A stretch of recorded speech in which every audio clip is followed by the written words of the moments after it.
Good morning and welcome to Dafa News UAE T20 Bash. And we are at the second game today. It's between UAE and Ireland. Looking forward to that exciting game of cricket, and we're bringing you all these pictures live from the ICC Cricket Academy. Once again, welcome to all our viewers all around the world. Exciting day of cricket lined up. It's going to be the United Arab Emirates, the home country, versus Ireland, the men in green. And it promises to be one of the exciting games in this tournament. We've seen them battle against each other a lot of times before as well. And today is no different. This is the game that happened on the previous day, the first match of the tournament, UAE versus Namibia. Namibia started off really well, played some really good cricket, especially with their bats in hand, scoring at a brisk pace and getting those runs when they were needed at the most. And then we saw a lot of good comebacks in the game from UAE, especially with their bowlers. They did really well to claw the game back into their hands and then restricting them for 160 and then not being able to chase that. So they would want to change that today. Is the game that matters to them a lot. UAE versus Cricket Ireland. And as we said, these pictures are coming to you live from Sharjah, from ICC Academy in Dubai. So we are settled here, well into the game. UAE looks to be in a little bit of better form because, of course, they've not been playing a lot of cricket. Today is no different. Cricket Ireland, on the other hand, have played a lot of their cricket in the UAE, so they know their conditions well and will be looking to give a strong fight against the home nation. UAE versus Cricket Ireland. So now, let's see how the conditions look out there in the middle at the ICC Academy ground. We have Abdul Rahman Tariq with the pitch report. Match 2.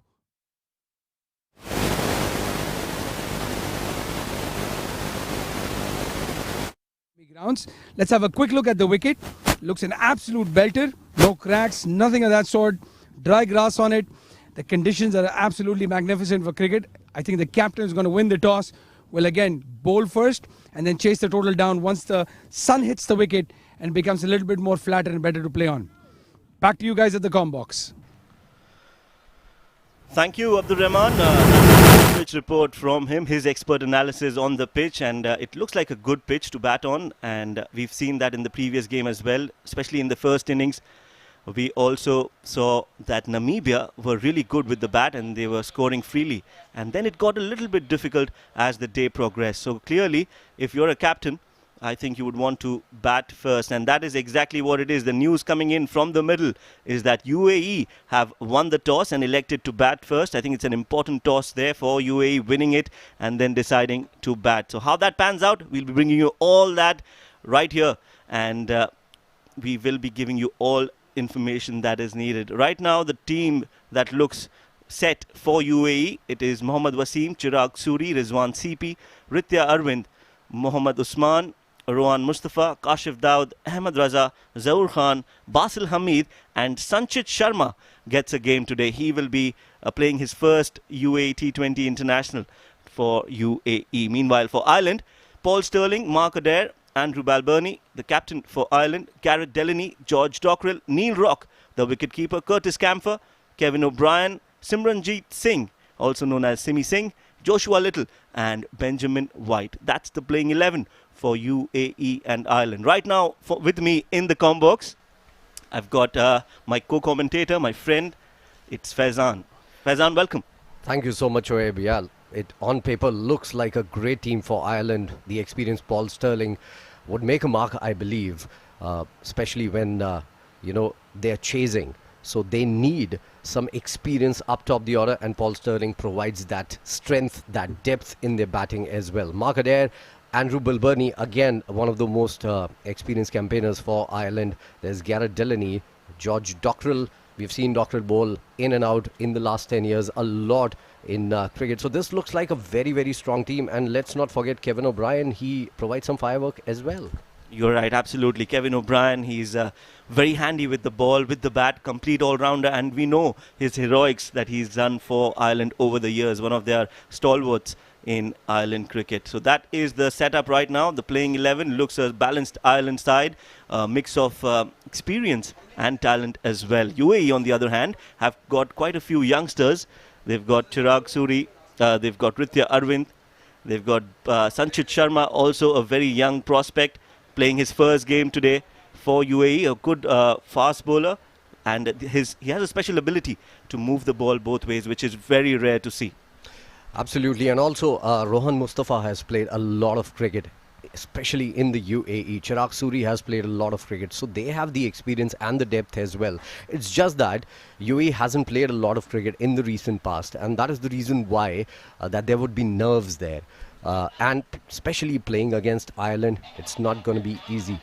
Oh, absolutely. They are a stiff challenge for UAE. They have played a lot of cricket against each other, and it will be an exciting contest. Nevertheless, UAE versus Ireland, first T20 amongst the three that they're going to play in this tournament.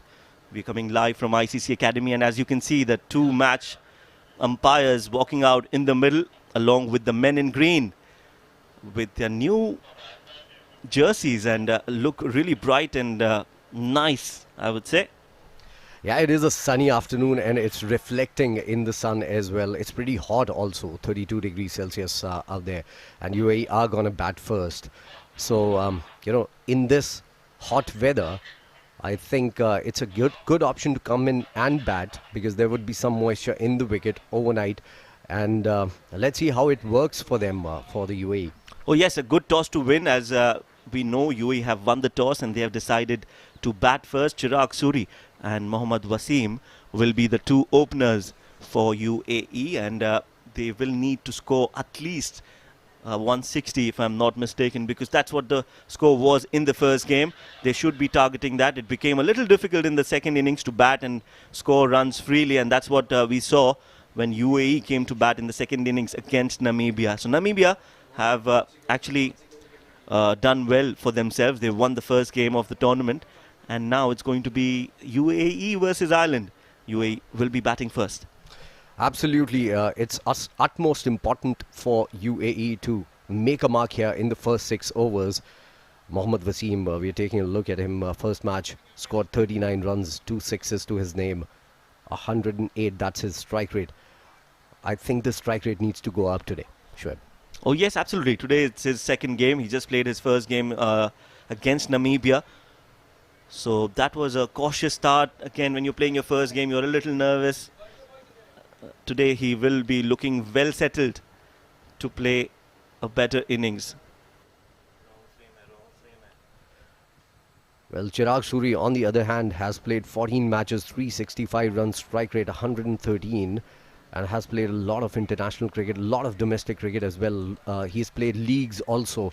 So he has a lot of experience, and UAE would certainly want runs from them. Oh yes, absolutely. Chirag Suri has represented UAE in the IPL, and that's the first ball. Good start from Joshua Little, right on the money, and equally well played by Chirag Suri. He looks like a very compact batsman. We've already discussed that a lot of times. Chirag Suri has a very sound technique, very pleasing to the eye, knows to play his cricket on the merit of the ball. Not a too hard-hitting batsman, just likes to caress and time the ball really well. So he will be looking to score some runs today against Ireland.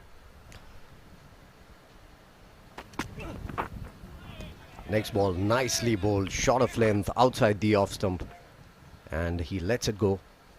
Dropped his hands just at the right moment, Chirag Suri. Good start for for Little. Oh yes, absolutely. Joshua Little, good start for him. And he's been pulling in the right areas. So normally you see a loosener coming in from a fast bowler right up in the first over, but they've already warmed up pretty nicely. And the UAE heat, the summer, will warm them up a little bit even more. Next delivery, outside off, nicely bowled again. That angle, making it difficult for Chirag Suri. And also there's some kick, some carry from the wicket as well for Joshua. Good bowling this, 3 dot balls on the trot for Joshua Little, and he's making it swing in the air as well. We saw the first ball swing just a little bit, and now he's getting some kick off the wicket also. Good to see. Good start for Ireland. Yes, good first 3 deliveries from Joshua Little. This time just trying to drive it. A good run taken. Good running between the wickets. As soon as it hit the bat, Wasim knew that it is a run. There is a possibility. And he does well to reach into the crease at the right time. So good run. First run up for UAE. Chirag off the mark on the 4th ball of the over, but I'm impressed with the way Little is bowling. Joshua Little, he's coming in to bowl fast. He has a very smooth action, left arm over the wicket. And left-handers usually look very pretty, Shoaib, while bowling with that kind of an action. He has a small jump and very smoothly the arm comes from high top. So I think it's a very good start and the prospects are looking good for Joshua Little as well.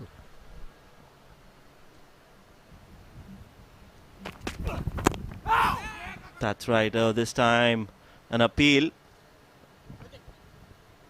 A run taken. We'll have to wait for the umpire signal. No signal there, so that has got some bat onto it. A risky run again this time. Just going for it. Both the batsmen now off the mark. UAE looking a little rusty, as we spoke in the last game as well. That is because they've not played a lot of international cricket. The last time they played was in January.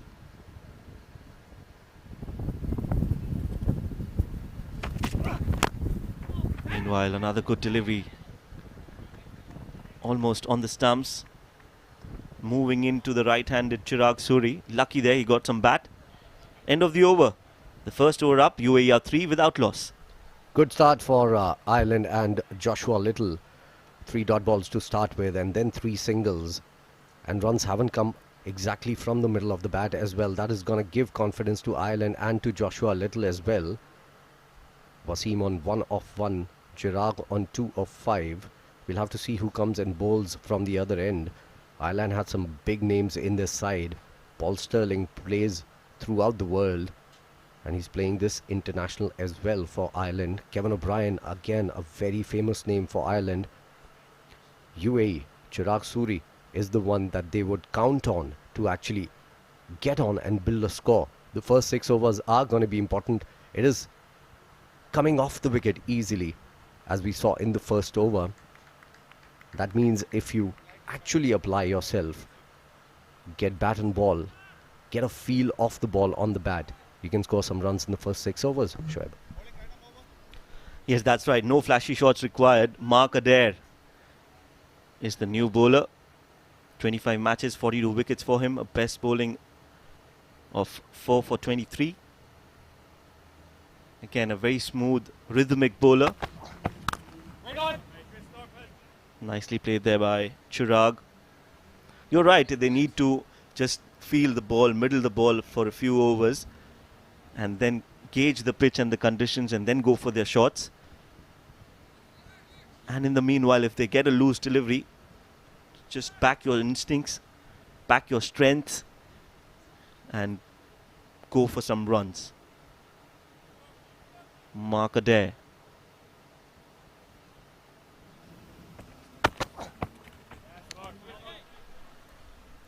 This one is outside the off stump, just short of good length and moving slightly away. Late movement there for Mark Adair. And he lets it go, Chirag Suri, on 2 of 7. This is a good start once again for Mark Adair. And also the fact he's taken a lot of wickets in just 25 games, 42 wickets. His best is looking good. That economy rate is one thing that catches the eye.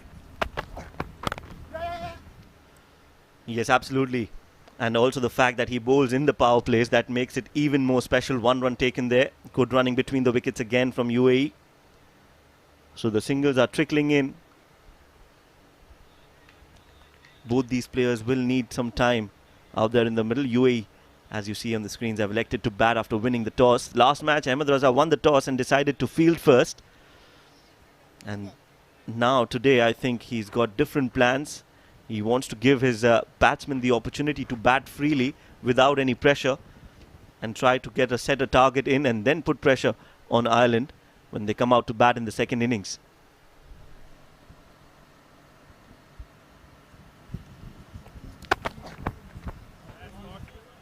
Beautifully bowled. Short ball outside the off stump, trying to uppercut it. Wasim just didn't get bat on ball there, but nicely bowled once again. Markader reminds me of those 80s bowlers with the headband on. Wonderful to see a young fast bowler putting in everything and giving it his all. Markader has started really well. 4 balls he's bowled, given away just 1 run. There's some carry, some bounce from the wicket for Markader. In he comes once again. This time he's middled it. And he's found the fielder. Wasim has found the fielder in a power play when you just have 2 fielders outside. Oh, this is good bowling from Markader. Bowling to his plan, making Wasim play a shot that is not required at the moment of the game. He plays that straight into the hands of the fielder at square leg. A good catch taken there. And that's wicket number 1 for UAE. Ireland get their first victim. And that's Mohammad Wasim. He walks back. UAE 4 for 1 now. Rizwan is the new batsman coming into bat now. That ball, I think he was a little late on the shot, Wasim. He came into the right position, but just a little late. It hit the splice of the bat and just didn't go from the middle. 4 for the loss of 1. That is the score right now. After 1.5. This is a very, very good start for Ireland. Yes, a very good start, and UAE have struggled to get some starts under their belt. This time, just a short delivery, a little quicker than he expected. And as you rightly said, Faizan, it hit the top half of the bat, not middling it, finding the fielder at square leg. Good ball from Adair. I think that was the quickest that he's bowled in that over. Surprised Wasim completely. This time nicely played. Deft touch. This is good batting from Chirag Suri. Gets a boundary. The first coming for UAE. And it has come from the bat of Chirag Suri. Nicely played, letting it on. He played it really, really late, just opening the face of the blade and played it towards the third man region. Nicely done that. Beautiful. Let it come. Play it late. That is the key. Absolutely. Watching it right till the end, under his eye, and then guiding it towards third man. That was a very good shot. Effective shot from Chirag Suri. 2 overs gone. UAE are 8 for 1. Big wicket, the first one for Ireland, and that too early in the power play. In the second over itself, Markader, the wicket-taking bowler, he's bowled some good lines, some testing lengths as well. Outside the off stump, getting some kick from the wicket, and then that one short delivery on the body. Wasim trying to pull it, just found the fielder in the outfield.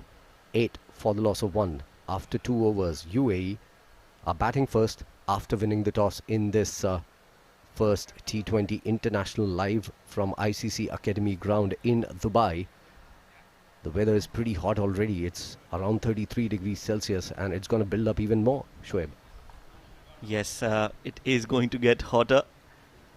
It's going to get difficult for players, for the athletes. Of course, they are in their prime fitness, but the heat definitely takes a toll on you. Especially Ireland have they have always emphasized a lot on fitness. If you talk about associate nations, one of the fittest teams that you would see is the Irish team. And we spoke about that in January when they were here as well, playing against UAE. They really emphasize a lot on the fitness. And it's always good to see that at this level. Joshua Little starts off again outside off, angling across. Straight into the hands of the keeper. Rizwan CP has a century to his name in one-day cricket. UAE will expect him to bat and score runs for them in this game as well. Both these Irish bowlers have started really well. Stewart, in fact Joshua, comes in again to bowl this one outside the off stump, beating the outside edge of the bat. Nicely bowled once again, going across the body of the right-handed batter, Rizwan. He had no answers to that delivery that questioned him outside the off stump from Joshua Little. Great start from him. Great start from Mark Adair as well. Yes, Ireland overall, both the bowlers for Ireland have done a pretty decent job for themselves, and the team have kept things tight. Nicely bowled again, beating Rizwan in the air and with the pace as well.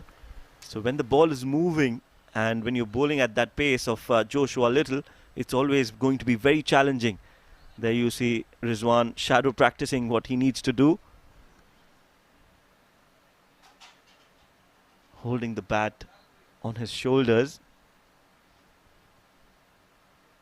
It's got a very distinct style of batting.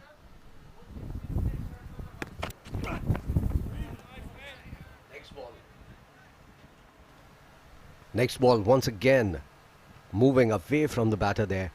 Nicely bowled, trying to go for a flashy shot in the covers, feet going nowhere for the batter Rizwan. So some nerves there for Rizwan as well. Also using the long handle, Rizwan, so he's a big shot player. Yes, that's right. He holds the bat high on the grip.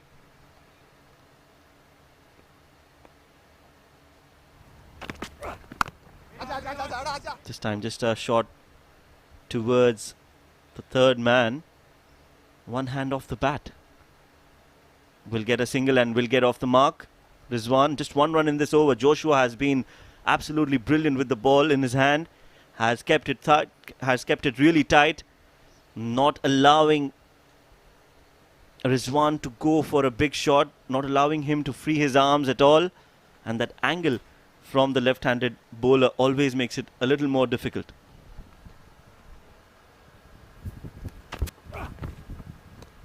And again the same thing this time around for Chirag Suri. So even the experienced Chirag Suri had no answers for Joshua Little. Great over coming to an end. He had bowled test match lengths here, just outside the off stump, moving away from the batter, trying to invite him to go for that booming drive, which was nowhere to be seen for the UAE batters. Both Rizwan and Chirag struggling just a little bit against Joshua Little, who started really well. This is a very good start for Ireland. Just 9 on the board, and they've lost a wicket as well in 3 overs.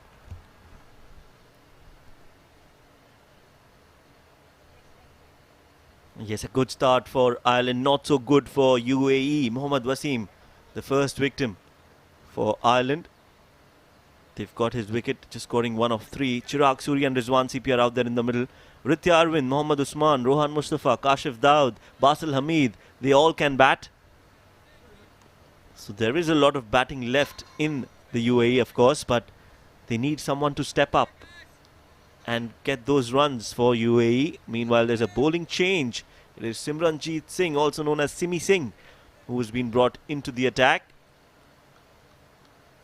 So a good plan there to change bowling, because I felt both these bowlers are bowling really well. They could have got another over here and put some pressure.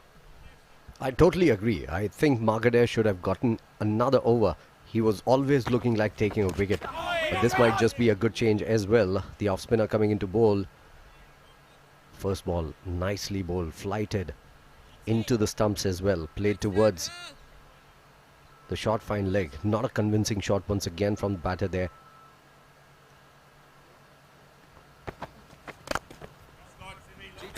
And also attacking field for the young off-spinner there, Simi Singh. So there's a slip in place for him.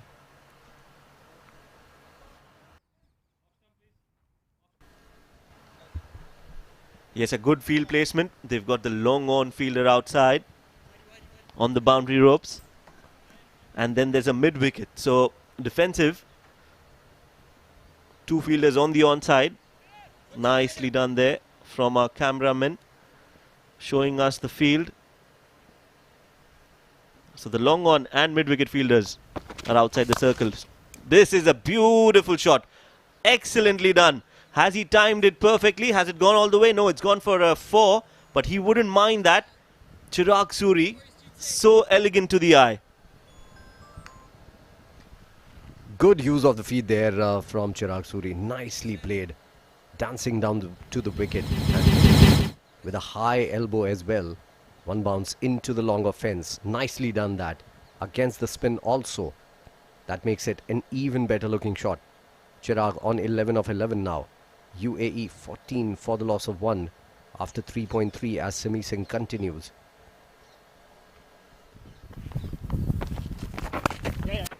This time nudged it towards the vacant mid-wicket region. That's good running, good cricket. Sensible batting from Chirag Suri. He's got the runs from the over. They've got a good start in this over, so even singles will be an added plus for them.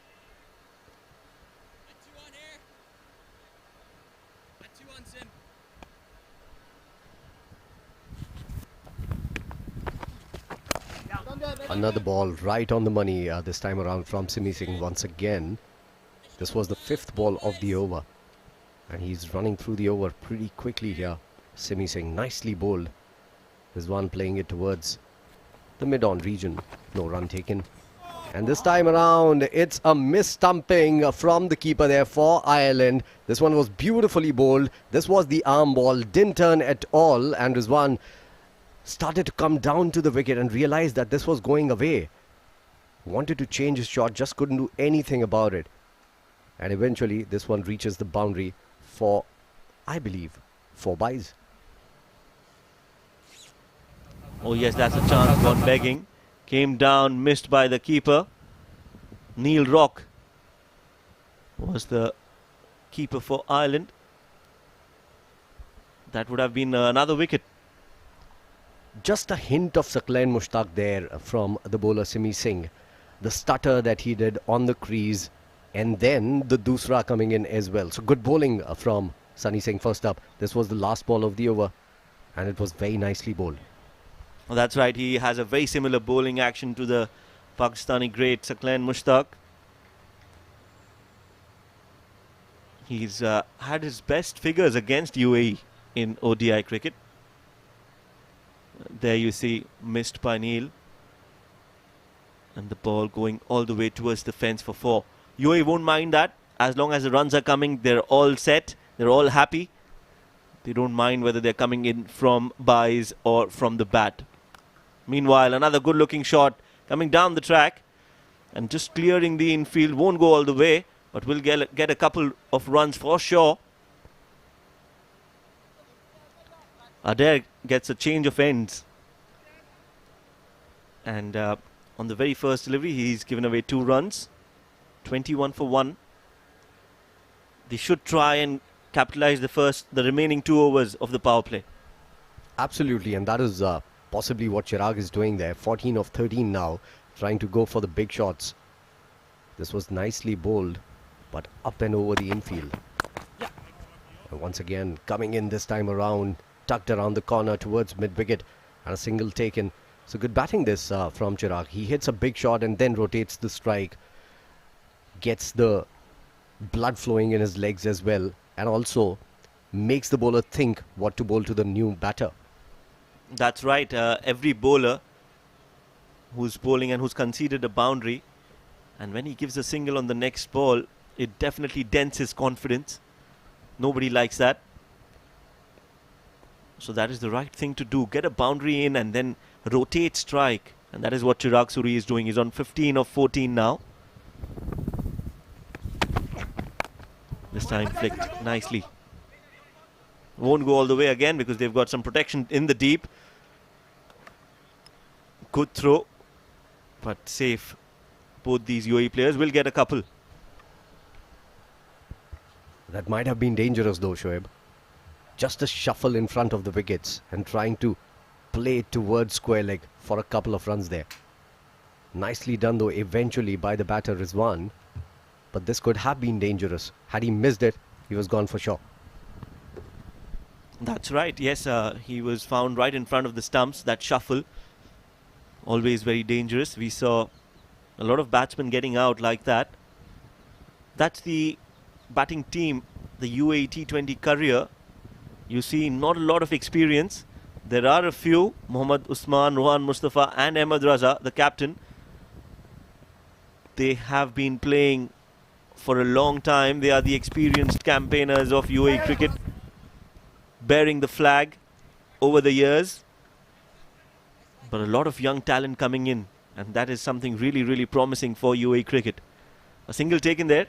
Adair again after that boundary. In fact, after those couple of runs, he's been bowling well, and this change of end has not really worked for him.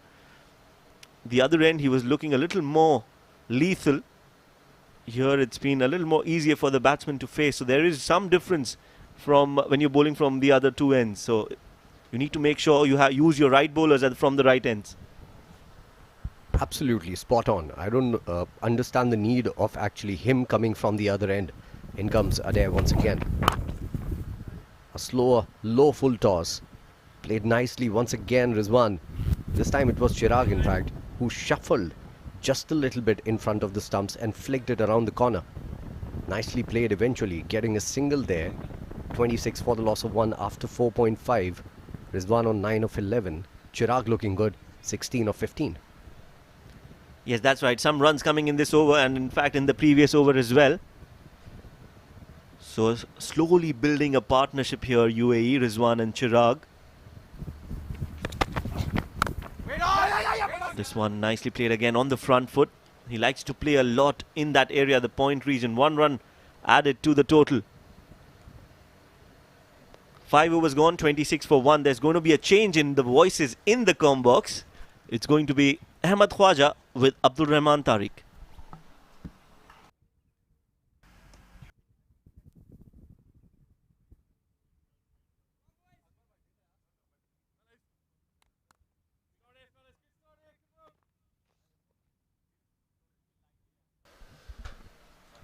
Well, thank you, Shoaib.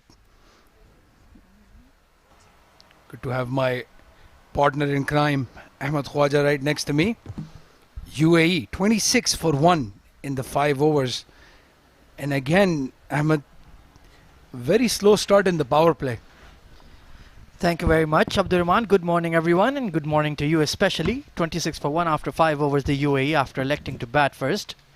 Indeed, a very slow start. Quite watchful out there, but it is a very top-class bowling lineup against them. The men in green, the luck of the Irish. Josh Little, 2 overs, none for 4, outstanding. Mark Adair, 2 overs, 1 for 12.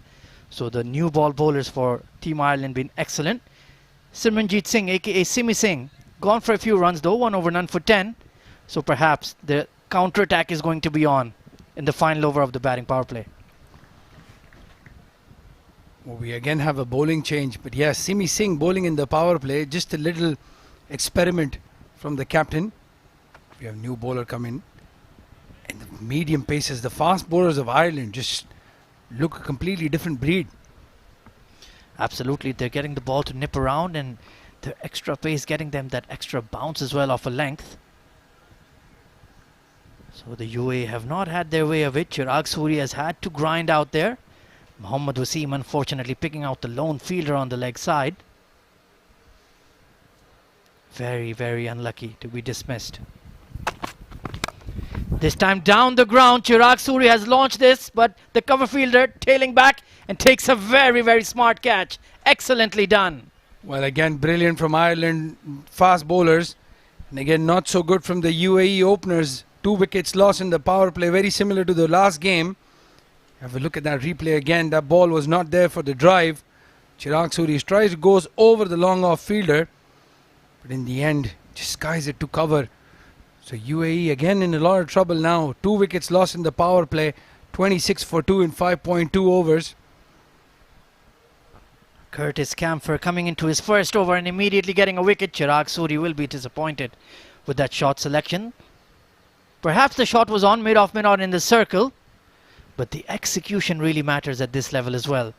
And speaking of execution, here comes Mohammad Usman, left-hand batter for the UAE. Yes, the shot was definitely on, but I don't think that length was the right length for that shot. It's a little bit shorter length. Again, this wicket, the same wicket that they've played the last game on. I was talking about in the pitch report, just that little bit of moisture in that wicket in the morning. It's going to flatten out as the day goes on. But so far, the Ireland fast bowlers have done a magnificent job. They most certainly have. Once again, a team battle hardened. They've been together for a long time. The UAE just returning to top level cricket after 8 or 9 months out.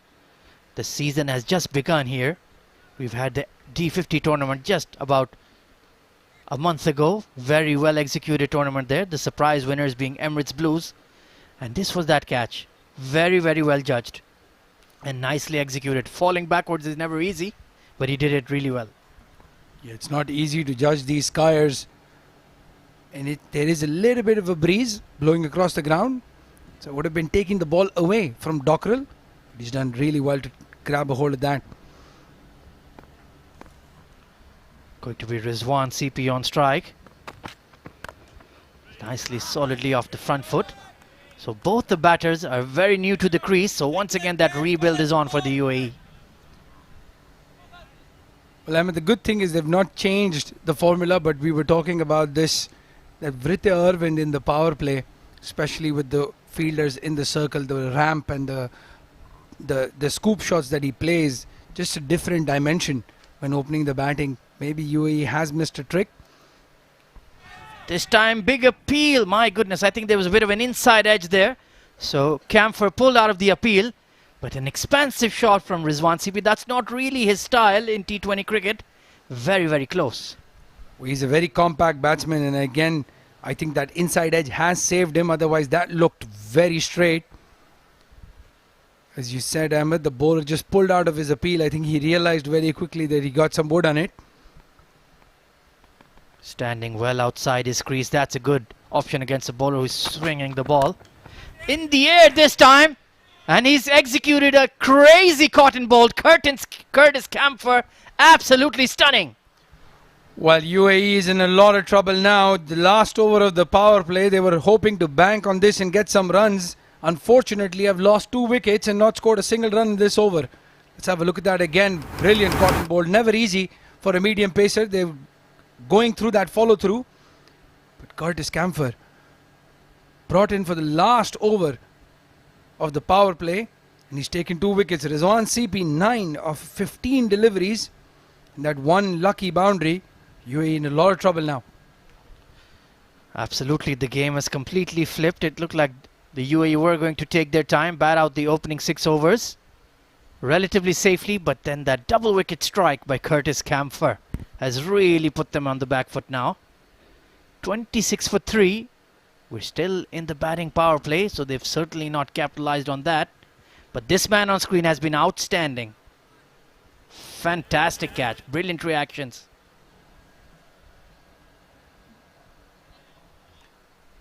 The men in fluorescent green as it is, a very eye-catching color.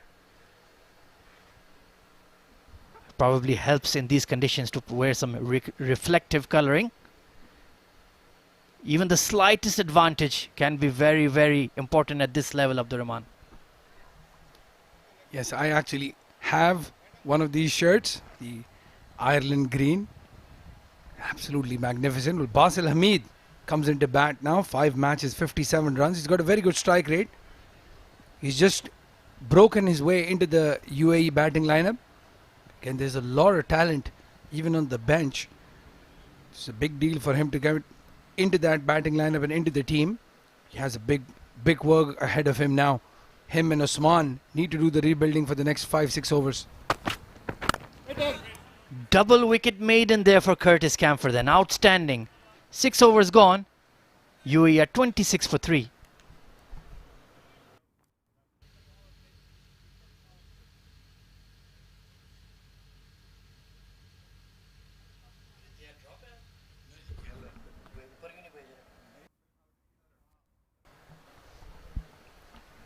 Very eventful over there for the Irish then.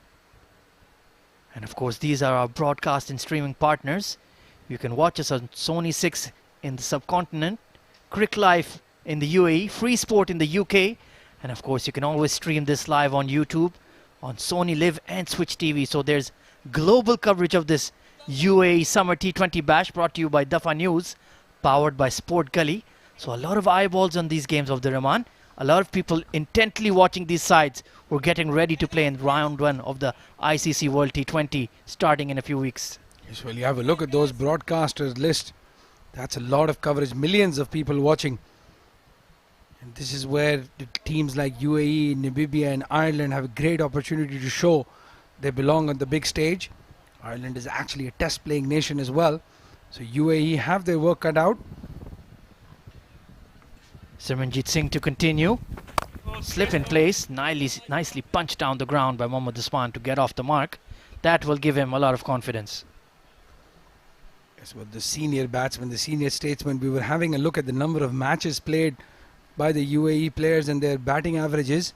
Usman has played almost 40 odd, the highest number of matches for the UAE.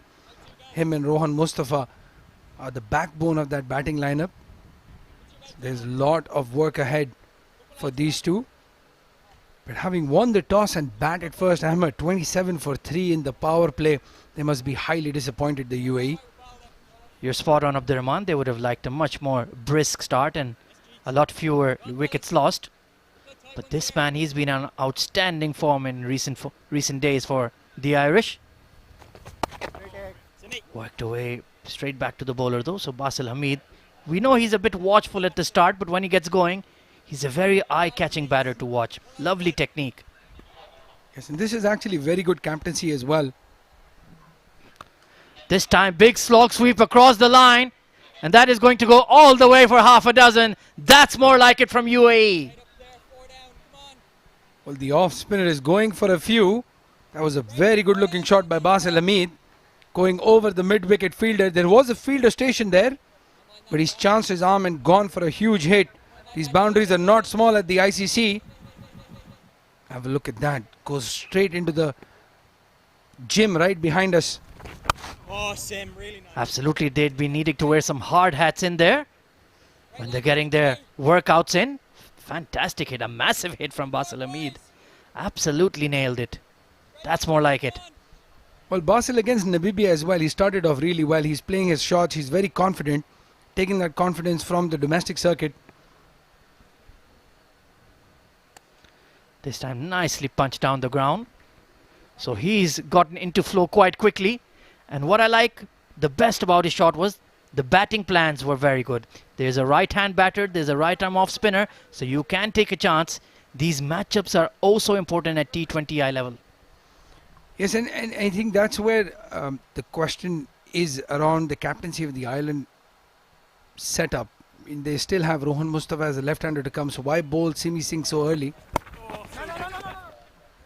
Dot ball to end the over. A bit of confusion there. Yes, no, maybe, but safely done in the end.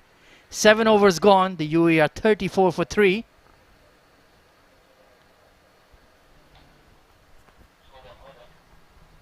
Well, even with that 6, Simi still going only for 8 runs.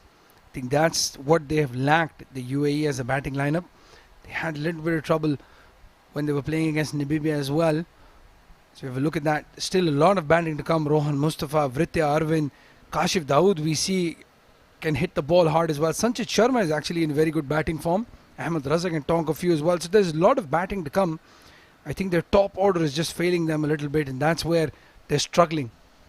And I like that they've added an extra fast bowling option today. Sanchez Sharma, he was absolutely brilliant in the Emirates D50. Was swinging the ball around corners, taking wickets for fun.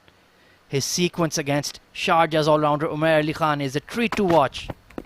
Curtis Camphor this time back into the attack. Oh, shy at the stumps at the non-striker's end, was trying to catch Mohammad Usman unawares. Good thinking. Well, Mohammad Usman was more than halfway down the wicket. Had that ball hit, it would have been very interesting to see where Usman was. He had to scamper back, and Curtis Camphor on his own bowling is absolutely dynamite. Well, Camphor was making them scamper. Thank you for that, Abdur Rahman. Yet to concede a run off his bowling. That is absolutely brilliant. One to watch for in round 1 of the World T20. This time trying to pull off the front foot, but only mistiming it. So he has them on a very, very strict leash right now. Well, 8 dot balls in a T20 international. Absolutely brilliant. He's looking really well with the ball, as are the two commentators on your screen. Especially the man on the left of your screen in red. Looking very dapper, I must say. Absolutely. Yes, the red. It pops the colors of your sunshades. This time in the air, chance for a catch, but it's going to be that mid-wicket fielder. That is very, very close, Basil Hamid. You are a very lucky boy. Well, he's lucky he's not middle that at all. That got the splice of the bat, and that's why it's landed in no man's land. Had he got just a little bit more bat on it, I think that would have landed straight in the hands of square leg. So living dangerously, Basil. And that is the first run of Curtis Camphor's bowling so far. It's taken 9 deliveries. He's bowling quick and into the pitch. And that man on screen, Paul Sterling, he's going to enjoy these batting conditions. A very, very aggressive opener batter for the Irish. He's fun to watch. Mohammad Usman on strike. Full toss. Didn't capitalize on it, just bunting it down the ground for a single. I think he was quite surprised that that length was so full. Well, again, the fact that they've lost the 3 wickets, he's just a little bit conservative, Usman. You know, had there been 50 for 1, for example, and Usman had walked in, he would have tonked that ball out of the park. That's what happens when you lose a lot of wickets in the power play. But we're talking about Paul Sterling, and Ahmed, I was just looking at some of the stats that have gone around this year. He has been the #1 batsman in limited overs all around. If you could consider 50 overs and 20 overs as well. He's absolutely brilliant to watch. He's been playing really well. He's a gun player, absolutely no doubt about it. Foolish delivery, nicely flicked by Basil Hamid towards deep fine. He gets behind it, and that's a strong throw, but they will pick up 2. Good running. It's very good running. Getting the angles right this time, Basil. He knew exactly how hard he had hit that ball, and it called 2 the moment it left his bat. Running between the wickets is going to be very important, especially with Usman on the crease as well. Basil and Usman do play a lot together, so running between the wickets is going to be very important. They want to put in a heavy total.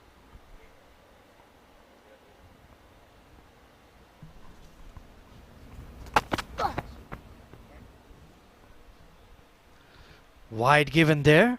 A rare extra run given away by Curtis Camphor. Perhaps it's not easy to bowl in the early morning here at the ICC Academy. It can get quite hot very quickly. And it's that time of the day when the sun tries to reach its zenith. So it can be a bit tough for the fast men. But that current run rate of 4.9 is certainly not good enough. Have to pick up the ante. Oh, down the ground. Lovely shot by Basil Hamid. Long on will just about clean it up, but that is a nicely taken 2. 8 overs gone. UAE are 41 for 3. Well, a much better over. 7 runs coming off it. 41 for 3 in the 8th over. Now UAE, very slow start so far. I think in the last 12 overs they will have to go for at least 100 odd runs. Put that 145, 150 run target if they want to have any chance of defending it against a very, very strong Ireland batting lineup. They have a certain Kevin O'Brien as well. So we have a look at that team. Kevin O'Brien, Garrett Delaney, Andrew Balbirnie, their captain as well. Absolutely gun batsmen, all of them. And you can just see plenty of bowling options as well. King Kev has 58 international wickets to his name. Mark Adair we already saw. Paul Sterling can bowl a bit of off spin as well. Gareth Delaney as well involved. Simranjeet Singh, he's been coming along very nicely in international cricket the past couple of seasons. And he recently has 100 to his name as well. So he's one to watch out for as well. Very handy all-rounder. But they need these two at the crease. Mohammad Usman and Basil Hamid. They need to produce a partnership. Oh, extra bounce for the leggy there. Good take by the keeper. But that surprised everyone, including Usman and the wicket-keeper. Benjamin, the new leg spinner. Brilliant delivery. Just took off from a good length. Benjamin White it is then. That very high arm action for a leg spin bowler. Of course, Abdur Rahman, my co-commentator, fancies himself as the Shane Warne of UAE domestic cricket as well. He loves to sledge the batters. And so just talk about his action a bit here. Yeah, it's not a very traditional leg spinner's action. Very straight on, releases it from a height. Absolutely brilliant to watch. A lot of the young leg spinners are now bowling like that. Getting a lot of air. You have a little bit of a break. I think Usman having a change of bat. Hopefully that brings a change of luck for him as well.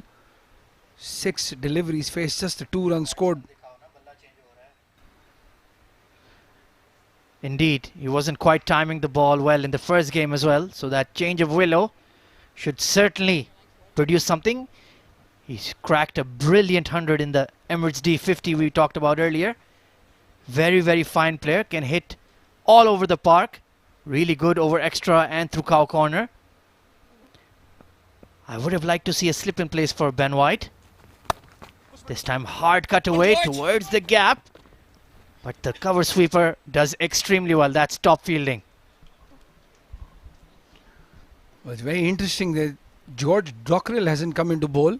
Usually bowls with the newer ball in the power play. And I remember very, very clearly the day he bowled Sachin Tendulkar, the legend, in the 2011 ICC World Cup. And that match was a bit in the balance at that stage, but Yusuf Pathan played a fantastic innings. So definitely a very clear memory of George Dockrell.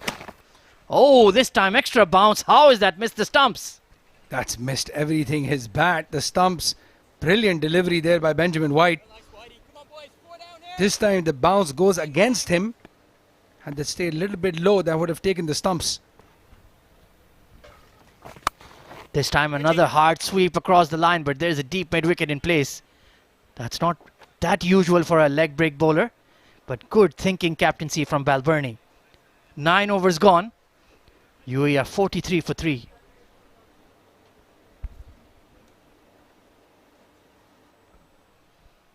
So Simranjeet Singh, Ben White, the 2 spinners in operation. We'll certainly see George Dockrell at some stage as well. But once again you can see they have their bowling plans very, very nicely executed, very, very nicely put in place. This was that extra bounce. My goodness. Just turned off the middle and just almost shaved that off bail. And again that release right next to his ear. Very high arm action. That's why he's getting that extra bounce.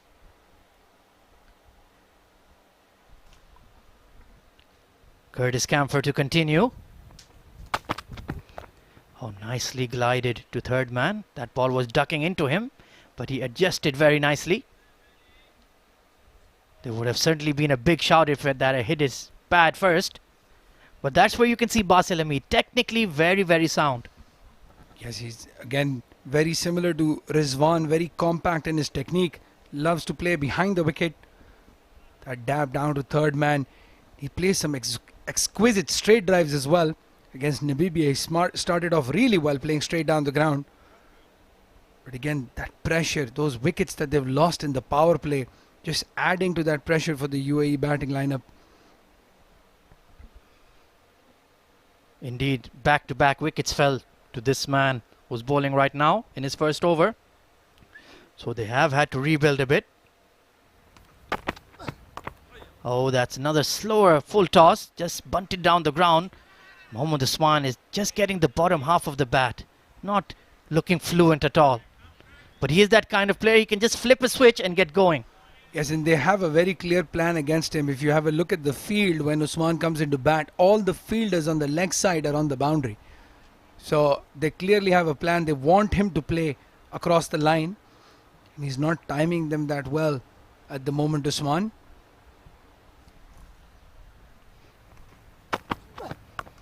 Top edge in the air. This should be a catch. Fine leg getting underneath it, and he takes it very nicely.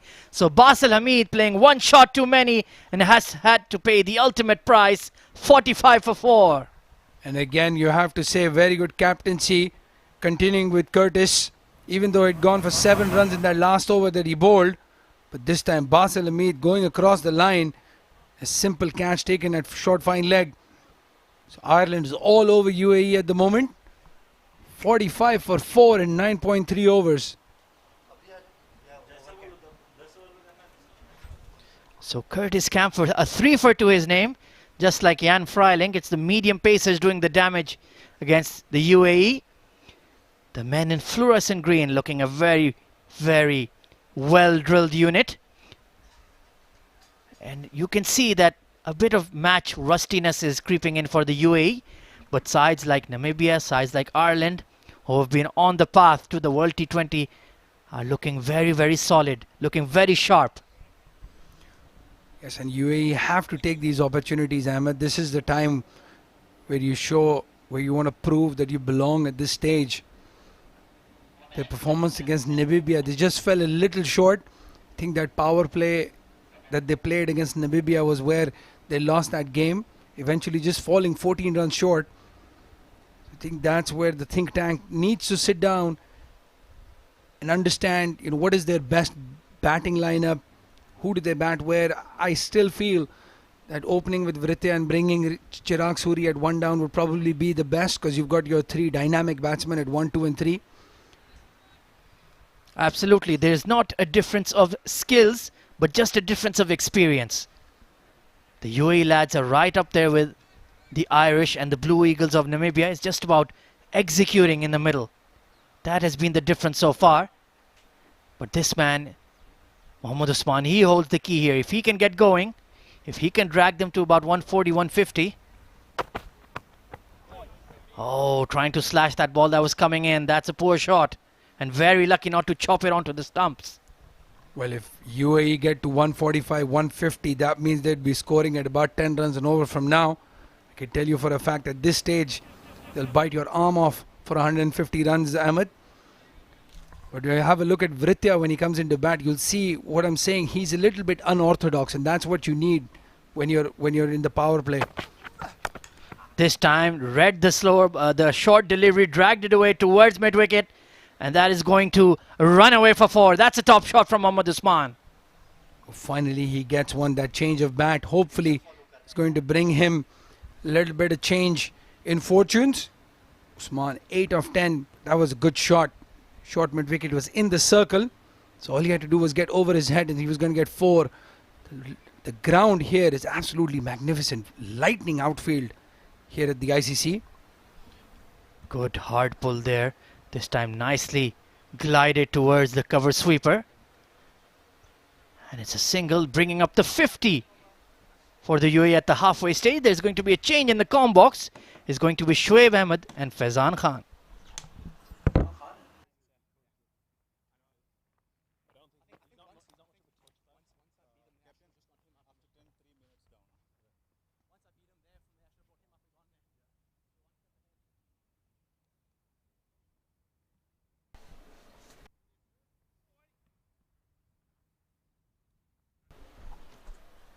Thank you, Ahmed Khwaja and Abdul Rahman. Yes, a steady start. Of course, they've lost a lot of wickets, UAE, in their first 10 overs. But they still have some batting left in their arsenal. Along with me in my comm box, giving me some gunpowder, is Faizan. Gunpowder is what they need. The UAE here, 50 for the loss of 4 after the halfway mark. Usman is batting and a cracker of a shot we saw in the last over from him, even after the wicket had gone down. So that shows the kind of intent that is missing from up front from the UAE batters. It would take some doing for them now to get to 140. I was listening to what Ahmed and Abdul Rahman had to say about the game, and I believe from here on in, it is looking very difficult for the UAE to reach that mark. Yes, that's right, because they've lost wickets in clusters. 4 wickets down already. Top 4 back in the hut. We know Ritya can bat really well. And so can Usman. Good running between the wickets. A single taken. Stolen, I would say. It was played straight to Simran Singh. But they were off the mark. And they've got the run that they needed. 10.2 overs, 52 for 4 now. Usman is going to be on strike, 10 of 12. He's the mainstay of their batting now. Ritya on 1 of 1. Benjamin is the bowler. Next ball tucked around the corner towards the square leg. Only a single for the taking there. The UAE side now on 53 for the loss of 4. 10.3 overs gone. I've heard some very good things about Ritya, Shoaib. I have heard that he's an unconventional batter. He can hit those big ones and play some cheeky shots as well. That's right. He's been a part of the UAE under-19 squad and came into the limelight with the domestic T10 format. Outside of going for a big heave towards the extra cover, not able to time it. So yes, he's a very, very good talent to have in the UAE. He studies in the UK, Loughborough University, plays a lot of cricket there, and he's come here for the UAE national duties. And that shot again. He's predominantly an opening batsman. We've seen him bat right at the top of the order, and he's very explosive, especially in the power play overs. He's playing a late middle order role here for the UAE though. 10.5 overs gone. Benjamin, good over once again from him. 1.5 overs, he's given away just 6 runs in his first 2. Benjamin White bowling over the wicket to the left-handed batter. Nicely played, getting in line, playing it towards mid-wicket. Just a single for the taking though. 55 for the loss of 4, 11 gone. Yes, 55 for 4. 9 more overs to go. Ritya and Usman are the 2 men for UAE. Benjamin has bowled pretty well. 2 overs, just given away 7 runs. No wicket for him. But overall, Ireland and the Irish bowlers have bowled really well. They've kept it tight. They've taken wickets when they needed them. Have not allowed UAE to build a partnership. So they will fancy their chances here. Try and restrict UAE to maybe around 120. And if they do that, they will definitely have a strong chance of chasing it down. With Kevin O'Brien in your side, any total is a small total, Shoaib. 55 for the loss of 4, 11 gone. Ritya is going to be on strike. He's on 2 of 3. Usman on 12 of 14. A partnership is what the UAE side needs. And still is good captaincy from Andy Balbirnie for the Irish, because he'd put in a slip in place in the last over. The fielding positions had been perfect. Curtis comes in to bowl his last over. He's the main man for the Irish bowling unit. He's picked up 3 wickets, given away just 14 runs. And he's going to finish his quota of overs. First ball played for a single, 56 for the loss of 4 after 11.1. Yes, this is good captaincy from Andrew Balbirnie. He's shuffled his bowlers really well. He's made the right bowling changes at the right time. Curtis has been the wrecker-in-chief, the man for Ireland. Has taken 3 wickets and given just 15 runs. And this is his last over of the spell. We know he was very dangerous even in the series against UAE in January this year. Nicely tucked away towards the square leg. That will be another single added to the total. So Ritya is taking his time out there in the middle. And as I said, he's not looking very hassled. He knows what he's doing. He's a very confident young lad. And really admire him and his batting style. He's really very aggressive when he actually gets going. Certainly looks like a compact player there, Ritya. He's on 3 of 4. They would need a lot more runs from him, the UAE side. Usman on strike now, 13 of 15 deliveries. 2 singles in the first 2 balls of the over. In comes Curtis once again. This time, it's been played towards the square leg once again by the left-handed Usman, who played a cracker of a shot a couple of overs back. Since then, it's been very, very quiet for the UAE.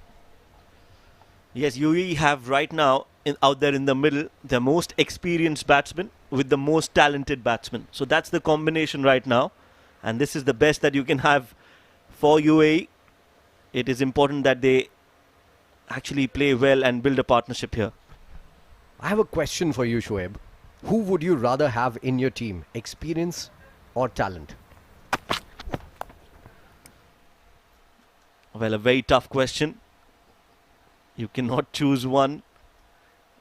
Ideally, see, if it's a sport, an individual sport, then it's a little more easier, because then you know your experience is always going to get you out of difficult situations. But this is a team sport, so here I feel that you need to have the right mix of talent and experience. I think that's the perfect balance to have. I cannot choose one out of them. Truly said like a politician there. 59 for the loss of 4. That is the score right now. 11.4 overs gone. Usman on strike. In the air. But in the gap as well. The mid-wicket would run in and field it. And only a single for the taking. Another good over coming in for Curtis. His last. He's going to finish his spell after this delivery that he's going to bowl. Just 5 singles coming in this over for Curtis. He's picked up 3 wickets already. And he's just given away 19 runs in his 3.5. Brilliant bowling this. Right, so we are the men in the com box, as you can see on the screen. The man in white is Faizan. The man in black is yours truly, Shoaib. The man in is mostly in black, usually, Shoaib. Yes. Meanwhile, it's over number 12 that comes to an end. UAE are 60 for 4. 8 more overs to go. Curtis has bowled really well for Ireland today. 3 wickets for him. Has been very economical in his 4 overs.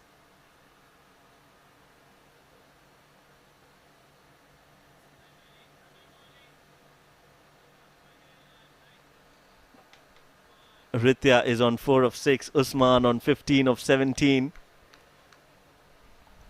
I have a bone to pick with my cameraman. The time I removed my jacket, that is the time he shows me on the screen.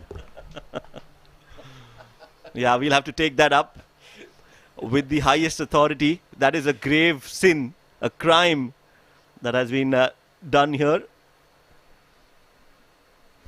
I love myself in jackets more, Shoaib. I'm sure you do. A lot of your fan following will be asking you that question. Where is your jacket, Mr. Faizan Khan?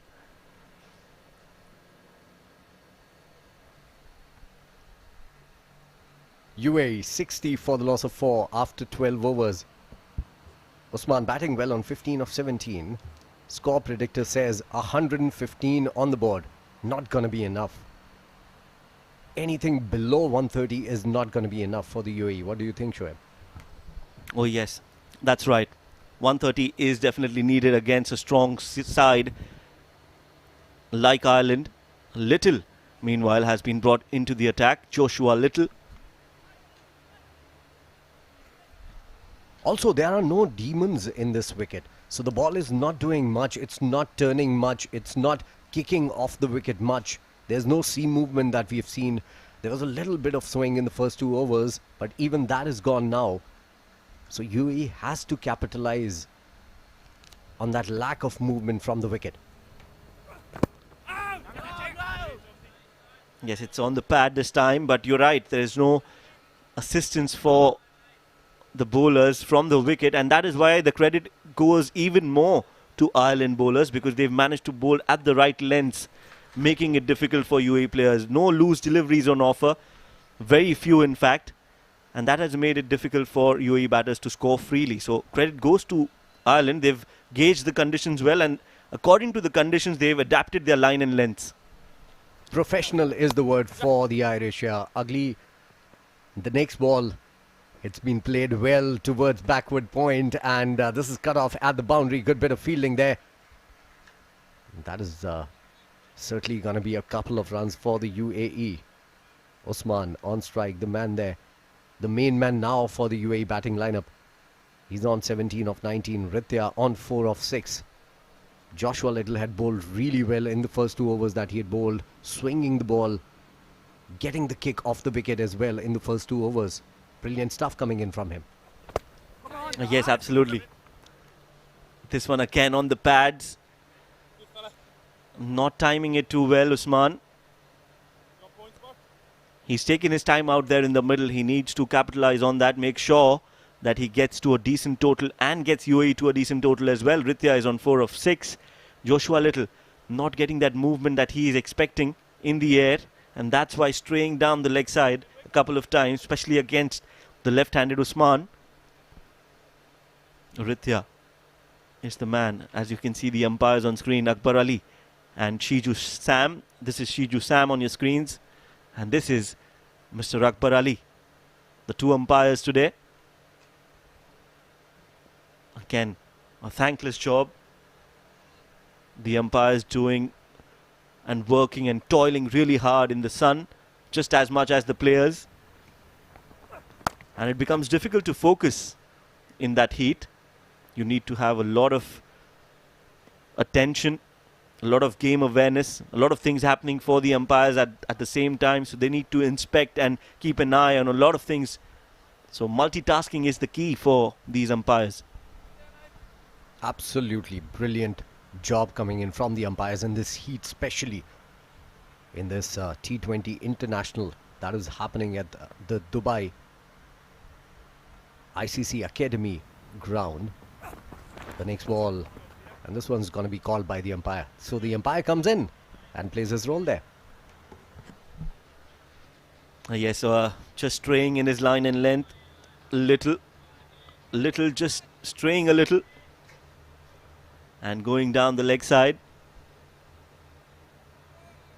As you can see, white has been called. So extras coming in for UAE. Little has been very economical, just 8 runs. Little has given little away. And the next ball is exactly like that. Out of the off stump, out of the reach of the batter as well. Although this was a ball that should have been hit. Short and wide, giving room. Just feet not moving for Usman there. Spot on. And also beaten by the pace of Little. Again, a little too quick for Usman.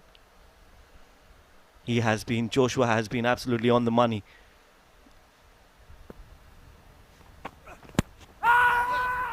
That's going down leg clearly. So stifled appeal. Leg by signalled. 1 run added to the total. UAE need to try and get some runs here. They need to do something different. Put some pressure on these bowlers. 13 overs gone, 66 for 4. Only 7 overs remaining in this particular game, and they have just 66 on the board. Now from here on in, they have 6 wickets remaining, Shoaib. They would want to do something, as you said. They would want to press the pedal here, because if they don't, it's already over in front of the batting lineup that the Irish boast of. The Kevin O'Briens of the world, the Balburnies of the world, the Paul Sterlings of the world. That's an amazing batting unit. Yes, absolutely. They have a lot of batting firepower. So that runs on the board is imperative for UAE to get to a decent total. Mohammad Wasim getting out cheaply today. Chirag Suri on 16. He was dismissed by Curtis as well. Rizwan CP cotton bowled by Curtis, 9. Usman is out there in the middle. And Ritya Arvind is also giving him company. 4 extras in that innings so far. Well, it is important for UAE, especially in the T20 format, to get a good start in the first 6 overs. And that's what I feel has been a point of concern for UAE. The first 6 overs haven't been so fruitful for UAE. They need to amend their plans, especially how to approach the first 6 overs. Absolutely, spot on. I think they need to do something, shuffle their batting order, bring someone explosive up top the order. Why not Ritya? You so highly talk about. Usman has been looking good. He's a proper middle order bat. Simi Singh, the bowler who's been expensive. The only bowler, I might add, who's been expensive in this bowling unit for the Irish. And there it goes once again. Pulled away, nicely done to the boundary required for the UAE. Yes, they need runs and they need runs. They need a lot of runs. And that is what is done here by Usman. A loose delivery from Simi Singh. Bounces on it and has been played nicely into the gap for 4.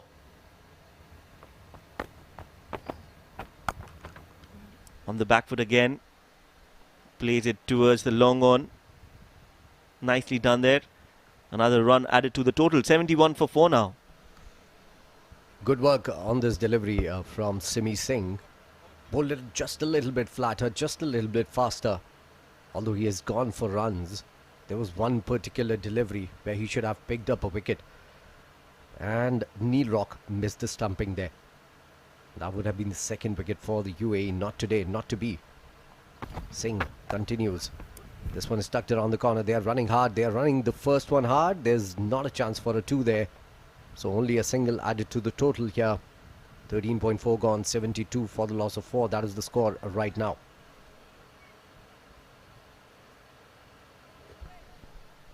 Yes, Simi has been a little bit expensive. If you compare all the bowlers, I think he's the most expensive out of the lot. 24 in 2.4 overs. As you can see, there's not much turn for Simi. And that was played nicely into the gap again. Usman moves on to 23. 13.5 overs now. 6 more overs to go after this. UAE will now, I think Faizan will target around 130. They have to. They have to give their bowlers something to bowl at. 8 runs from the over. A good one for UAE in the context of the game. They need a lot more overs like this. And in fact, only 6 remaining now. So from here on in, they would need at least 60 runs in these remaining 6 overs to get a score on board, to get their bowlers something to back. Yes, talking about these bowlers from Ireland, Joshua Little, 3 overs, 8 runs. Unlucky, not getting a wicket today. He's still got 1 over left. Mark Adair, 2 overs, 12 runs and a wicket. So we will see him bowl as well. Simranjeet, the most expensive of the lot, 3 overs, 26 without a wicket. Curtis had an absolute outing today. A great day at work for him. 4 overs, 19 runs and 3 wickets. Benjamin White, 2 overs, 7 runs without a wicket. So 14 overs gone, 74 for 4. And it's also a good mix of bowling unit there. You see 3 fast bowlers, one of them a left-hander. You see a leggy as well in that mix. So a very good pick for the Irish side as well. Brilliant stuff coming in from them as Benjamin comes into bowl now. The leggy that we were talking about. Yes, you're right. They've got all the arsenal needed. Fast bowlers, off spinner, a leg spinner. So that is a complete package for Ireland, especially in the UAE conditions. And while the World Cup is happening here, we've seen in the matches that are taking place, the wickets are getting a little slower. So the spinners will come into action. They will have an important part to play in the World Cup, I feel. Benjamin, always good to have leg spinners in your side. Always an attacking move this, taking a leggy into the side. He might go for runs, but they always pick up wickets. And it's a wicket-taking bowler, the leggy here as well. A big shot coming in from the batter. Has he found the fielder? No, he has found the boundary though. That's a good-looking shot. A slog sweep coming in from the left-handed Usman, going for a huge one. First 6, if I'm not wrong, in this match, Shoaib. Oh yes, that is a good shot. The second, in fact. This one coming from Mohammad Usman. With the leg spinner coming in, the ball will always come into the left-hander. Makes full use of that and plays and tonks it over in the mid-wicket region. Next delivery again. This time in the gap. Back-to-back boundaries and 6s for Usman. He's upgraded himself, version 2.0. That's gone for a 4. Yeah, beautiful shot once again in the gap towards the cow corner. There was a long on in place. There was a mid-wicket in place. But he bisects the field perfectly. Beautifully done. One bounce into the fence at cow corner. Nicely done. So the impetus coming in now, Shoaib, and this is what is required for the UAE side into the 15th over. Now the score is looking a little decent, 85 for the loss of 4, and Usman is playing a gem of a knock here, 33 of 28. Yes, he has taken a liking for the leg spinner. We spoke highly about the leg spinner just before that over. Commentators curse? Curse, absolutely, yes. And that's good thinking again from Usman, because he knows that a leg spinner is more easier for a left-handed batsman. He's got the opportunity to score against him and he makes full use. So he's selecting his play, he's targeting his bowlers and then going for his shot. So this is good batting, and that is why he's, I said, the most experienced player in the UAE side. So as I said, UAE most experienced and UAE's most talented are out there in the middle. Next ball, shortish delivery, pulled away. Straight to the fielder this time around, towards mid-wicket and square leg region. Another single added to the total. An expensive over coming in. 12 runs off this over. This is the kind of impetus that was required for the UAE batters. Benjamin had bowled really well in the first 2 overs. He had given away just 7 runs. Now 2.5, 19 runs. Pressure on him. Comes into bowl. The last ball of the over. Nicely done. Quick single as well. Good running between the wickets. Good cricket overall from the UAE in this over.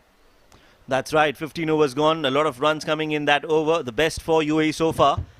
And on that note, we'll have a change in the com box after 15 overs. UAE are 87 for 4. It's going to be Abdul Rahman Tariq and Ahmed Khwaja to give you company.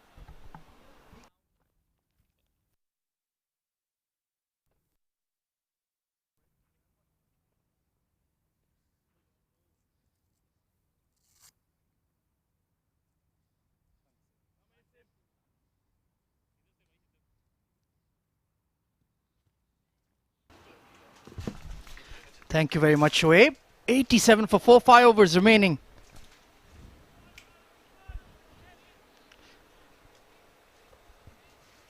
Mohammad Usman, 34 of 29. Look at that, 33 degrees here. It's about 10:40 in the morning. So you can just imagine how hot it's going to get in the early afternoon of Abdur Rahman. Need to get your shorts on, your sweats on.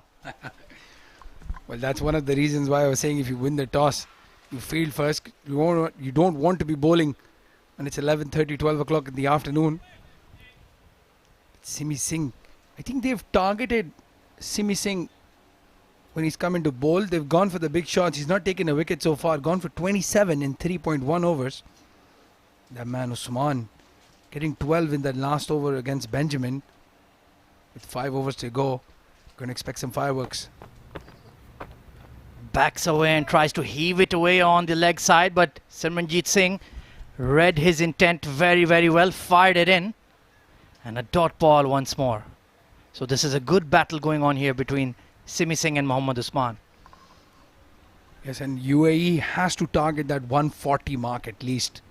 7 and over is something that they will have to look at. Again, on the stumps, take a very, very quick single. Hitting the splice of the bat. There we've definitely seen some irregular bounce off that good length spot.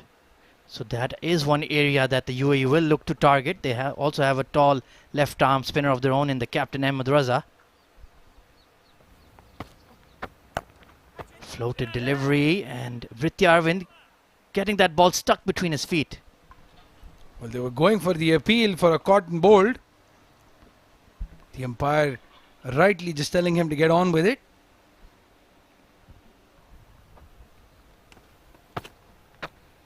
This time trying that shot over extra cover. Lovely delivery. Some variation there from Simranjeet Singh. That ball spun away from Vritti Arvind. Yeah, he bowls the doosra really well. He almost had a stumping opportunity against Rizwan. Have a look at that. Very well done by Vritti, keeping his back foot in the crease.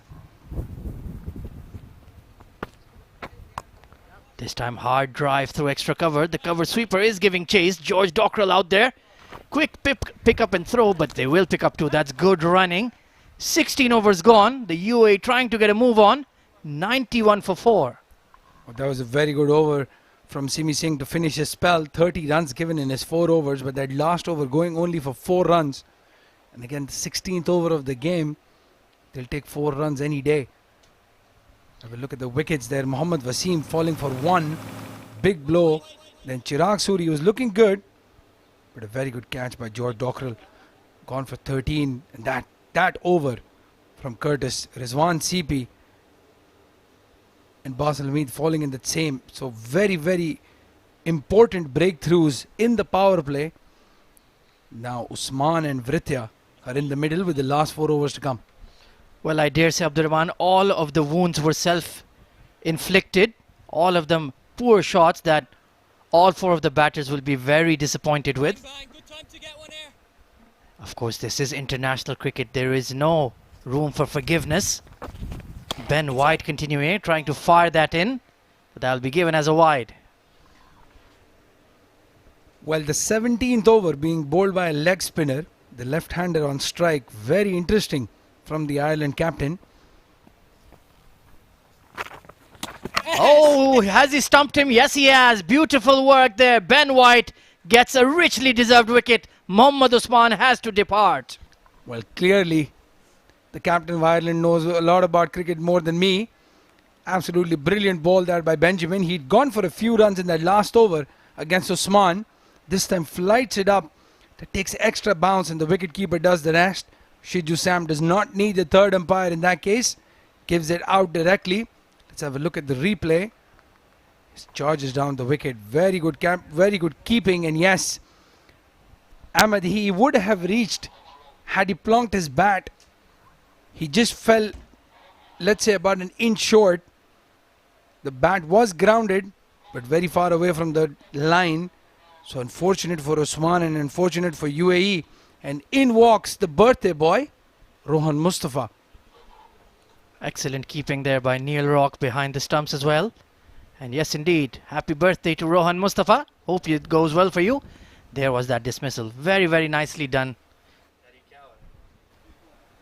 But good keeping, good bowling. And as you mentioned, a wrist spinner bowling in the 17th over of the innings. That's asking a lot. But Andrew Balbirnie trusts his spinners. And they've done exceptionally well. There was a second ball duck for Rohan Mustafa in the previous game. Let's hope he can get going this afternoon. Yes, right. Oh, and he's bowled him! Inside edge onto the stumps. Back-to-back wickets for Ben White. And Rohan Mustafa gets a golden duck on his birthday. Well, that's very, very unfortunate for Rohan Mustafa, but brilliant bowling by Benjamin. That ball turned in a lot. Rohan Mustafa going for that cut shot. He plays it really well, but that was too close to cut. And unfortunately has to walk back for a golden duck. So not a very happy birthday for Rohan Mustafa right now. Inside edge, I think there was just a little bit of bat on that. And Rohan Mustafa has to walk back. So UAE again now just a little bit of trouble. They keep losing these wickets in the cluster. They lose one, they lose two, they lose three. And now Kashif Dawood going into bat. 92 for 6. Ahmed, a lot of trouble now with the UAE. Absolutely. Ben White has proved to be absolute gold dust here for his captain at the death. Rohan Mustafa will be desperately disappointed.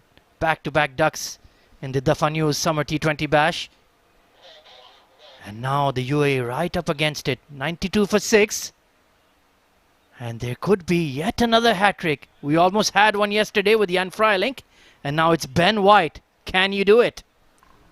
Well, again, you have to commend the captaincy of the Ireland think tank as well. He had gone for 12 runs in that over previously, but they continued with him and they repaid the faith, gotten the two main wickets and two left-handers. So big wicket for the leg spinner. 3.2 overs, 2 wickets for 21 runs. UAE 92 for 6. Benjamin on a hat-trick. Slip in place. Right then, Ben White, here we go. Oh, that's a big loopy full toss. He'll be chuckling with himself. He could have bowled a much better delivery than that. And Kashif Dawood just bunts it down the ground for a single, but well bowled nonetheless. As well, even a single taken at this stage, not a bad result. Sure, just a little bit of nerves. He must have gotten a lot of excitement that he was on a hat-trick. Didn't release the ball as well as he wanted to.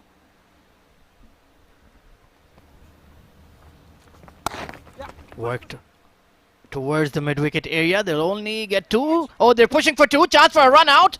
But Vritya Arvind is absolutely rapid between the wickets. Excellent running. Excellent. Absolutely brilliant stuff by Vritya. He does have to keep wickets after this innings, but still pushing the fielder and going for 2. George Dockrell surprisingly has not bowled in this inning so far. Playing as a specialist batsman, I guess. Indeed. He was perhaps caught on his heels. Down at mid-wicket. Oh, good top spinner this time from Ben White. He's been very, very good today. Him and Seebin Singh, both spinners for the Irish, have been fantastic. Keeping a lid on the scoring. And he's getting through the hard yards for his captain. In the air this time, straight to extra cover. But he's made a really, really good stop. End of the 17th over, 95 for 6. An end of a brilliant spell by Benjamin. 24 in his 4 overs, taking the 2 crucial wickets. Half of those runs came in that one over, the third over that he had bowled. UAE 95 for 6 in 17 with just the last 3 overs to come. Ireland are very much on top of this game. Indeed, I think we'll see Mark Adair and Josh Little now at this end of the innings. The good thing for the UAE, they still have a bit of batting to come with Sanchez Sharma and Ahmed Raza still in the dugout. Let's take a look at that batting line then. Nobody really flattering to deceive apart from Mohammad Usman. 35 of 32, Chirag Suri 16 of 17, Mohammad Wasim couldn't get going. And Basil and Britya 14 each, one is still not out. Rohan Mustafa desperately unlucky, chopping it onto the stumps. Ben White with 2 wickets to his name, Curtis Camphor with a 3 for. So the execution from the Irish has been absolutely brilliant this morning. Yes, and this is going to be very interesting now. Vritya Arvind fancies his chances against fast bowlers. We saw him do that in the game against Namibia as well. Plays behind the wicket, over the wicket keeper, those ramp shots, scoop shots. I think that's going to play a huge role in his batting today as well. Last 3 overs, I think all 3 of them are going to be medium pacers. But we have Kashif Dawood when on debut. His first ball went for 4. So he'll be looking to score at least 10-15 runs. They need to get to that 130 mark at least. Now 140 looks very difficult, but at least get to that 130 mark. Mark Adair back into the attack then. Oh, this time back of a length, perhaps kept a touch low, cut off the surface. Kashif Dawood looked pretty perplexed and was asking Britya what happened there. Well, that was a poor shot in the circumstances. He's very strong straight down the ground. Just went for that cross-batted shot. There was nothing in the end. Just beats the batsman completely and goes to the wicket keeper. It's been an almighty struggle for the UAE. They did win the toss again, but this time they elected to bat first. But after losing Mohammad Wasim early in just the second over of the day, it was tough going, even though Mohammad Usman in the middle order tried his mightiest. This time slapped over cow corner. But there's a fielder in place, so they're only picking up singles, not finding those boundary ropes. But still much better from Kashif. He's very strong straight down the ground, as I just mentioned. So I think that's the better shot for him. That did hit the middle of the bat, but went straight to long on for a single. And I'm sure now we'll see Vritya play one of those ramp or scoop shots. He's going to play behind the wicket. Aim for maybe that third man region, because the third man is up in the circle. It's been hard work for the seamers, but they've done brilliantly so far. Oh, slower delivery this time. Back of the hand stuff from Mark Adair. Completely foxed Vritya Arvind. That is excellent variations and excellent bowling. That was very dangerous actually from Mark Adair. He had to execute because the cover fielder is in the circle. Mid-off is in the circle as well. So delivery outside off stump. Vritya had all the licenses to go for it. In the end, very well bowled behind the hand, a slower delivery. And now we have that change in field. I think the plan is now to go straighter. Long off goes back. Short fine leg is in the circle, and now I can guarantee you he's going to go for that ramp shot. Well then, let's keep a look. Indeed he does ramp it, but straight to the keeper, Vritya Arvind. What have you done? My goodness. Mark Adair picks up his second wicket, and it's an absolute gift from Vritya Arvind. Very well bowled by Mark Adair. Very well bowled. Slower delivery. Again, bringing that fine leg fielder in the circle. He knew Vritya is going to try that. If we know it, I'm sure they know it as well. But in the end, he gets no bat on it. Goes straight up into the wicket keeper's hands. Big wicket there again. They still not reached the 100 mark, Ahmed, and they've lost 7 wickets. Ahmed Raza now walking into bat. He's got a big responsibility. They have to get to that 125, 130 mark if they want to make a fist of this. Slower delivery, still went through with the shot, spliced it, and it was a straightforward catch for Neil Rock with the wicketkeeper's gloves. So in strides the captain. Ahmed Raza, known more for his left arm orthodox bowling, but he'll need to tonk a few out of the ground if the UAE are to make a fist of thing, as said by Abdur Rahman. I think even if they get to about 125, 130 on this spongy bounce, They could perhaps still be effective. They are playing the extra seamer today with Sanchit. And I'm quite surprised not to see him get a promotion, to be quite honest. He's a very fine striker of the ball. Yes, but we also saw Ahmed Raza hit a few massive sixes in that tournament in the D51. So he's in good batting form as well. But the fact that they have come into bat in the 18th over will be a bit disappointing for the UAE team. Surveying the field, fine leg, and third man in the circle, as is the point fielder. Oh, beats the outside edge. Once again, that back of a hand leg cutter. He bowls that oh so well. Yes, and I'm sure Kashif Dawood standing on the other end will be having a look and trying to understand how he can bowl when he comes in after the innings is over. That slower delivery, very difficult to get any bat on that.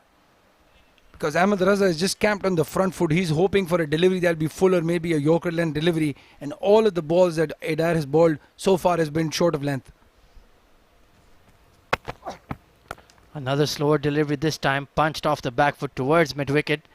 But they'll only get a single off it. So that's an outstanding over here from Mark Adair.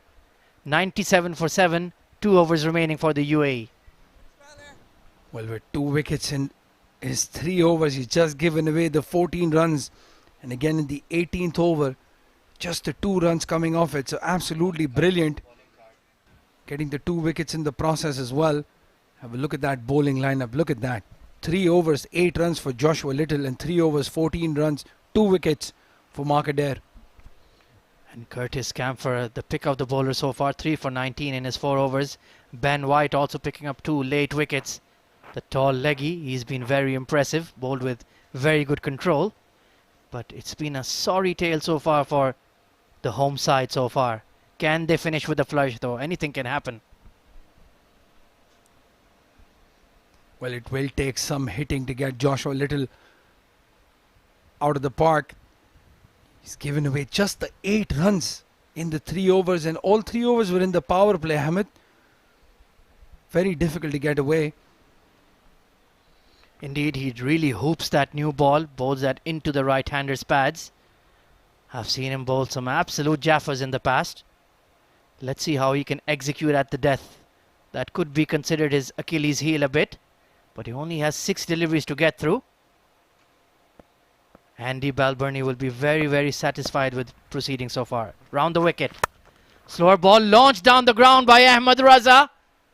And that is going all the way for a huge 6. Well played, captain. Well, brilliant shot to get to that 100-run mark as well for the UAE. There's no long off. They've got mid-off in the circle. And he's timed that to perfection, Ahmed Raza.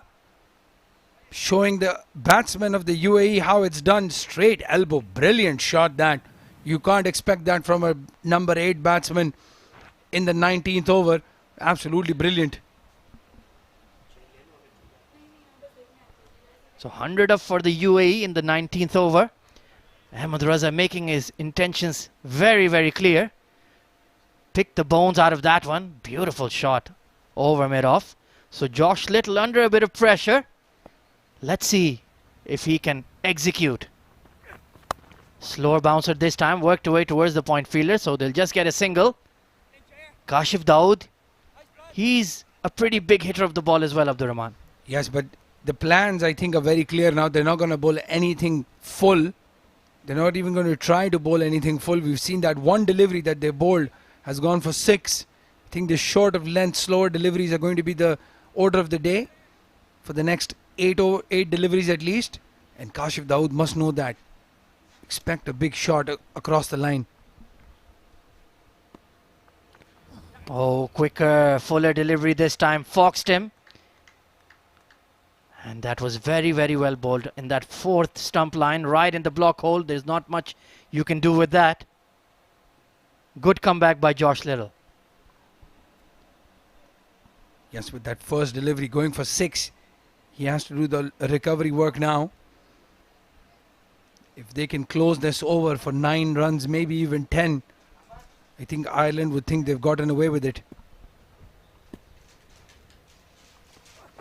Foolish delivery, hard drive down the ground this time. Long off is in place and he will clean up. And they'll stick to one. Good quick throw back to the keeper, Neil Rock.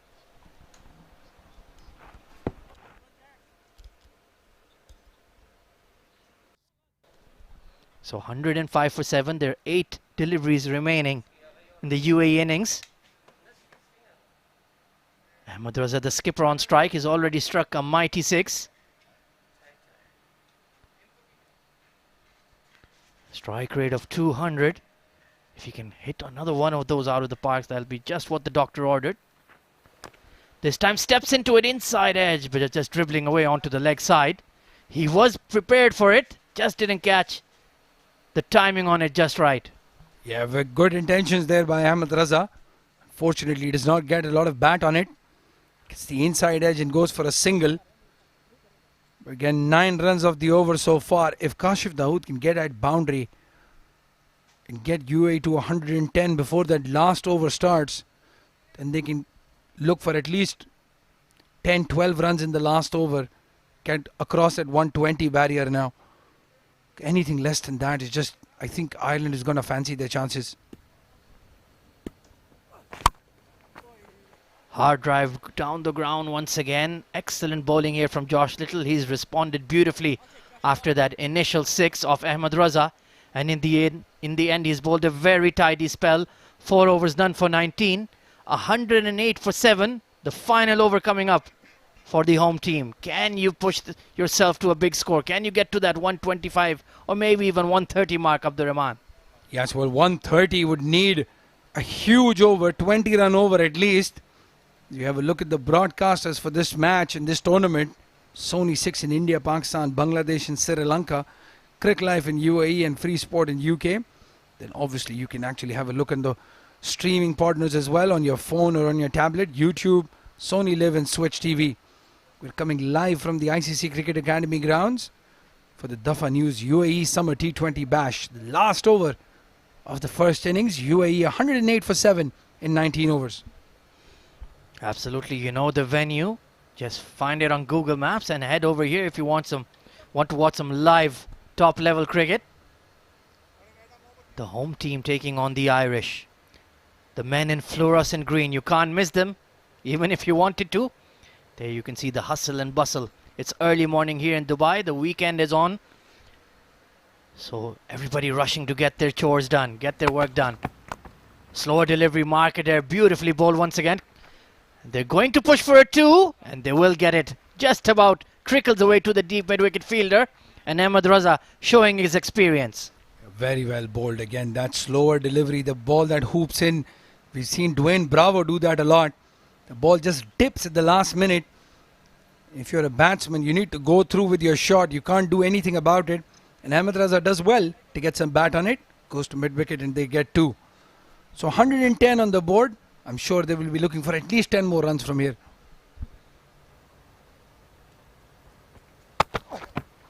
Oh, slower delivery once again. Foxed him, chance for a run out, shy at the stumps. But that could have been very, very close. Ahmed Raza wasn't exactly hurtling to the non-striker's end, but he's just about made it. Well, if you look at Adair's reaction, I think he's missed. He knows he's missed out. That was a goner. Have a look again. Does really well to get to that ball. Then throws the... Yes, he was gone.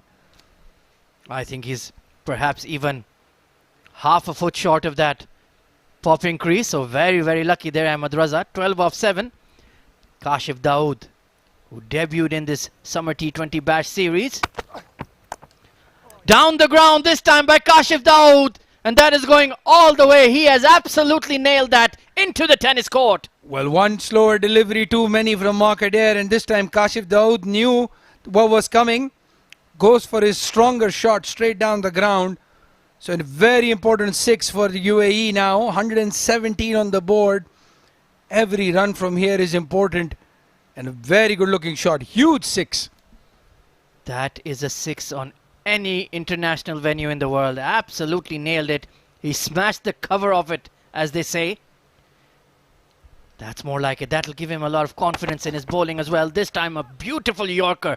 Excellent fast bowler's response from Mark Adair. Yes, this time he cranks the pace. Now enough of those slower deliveries. Cranks the pace and again very well bowled. Very well kept as well. The ball was swinging away from the wicket keeper.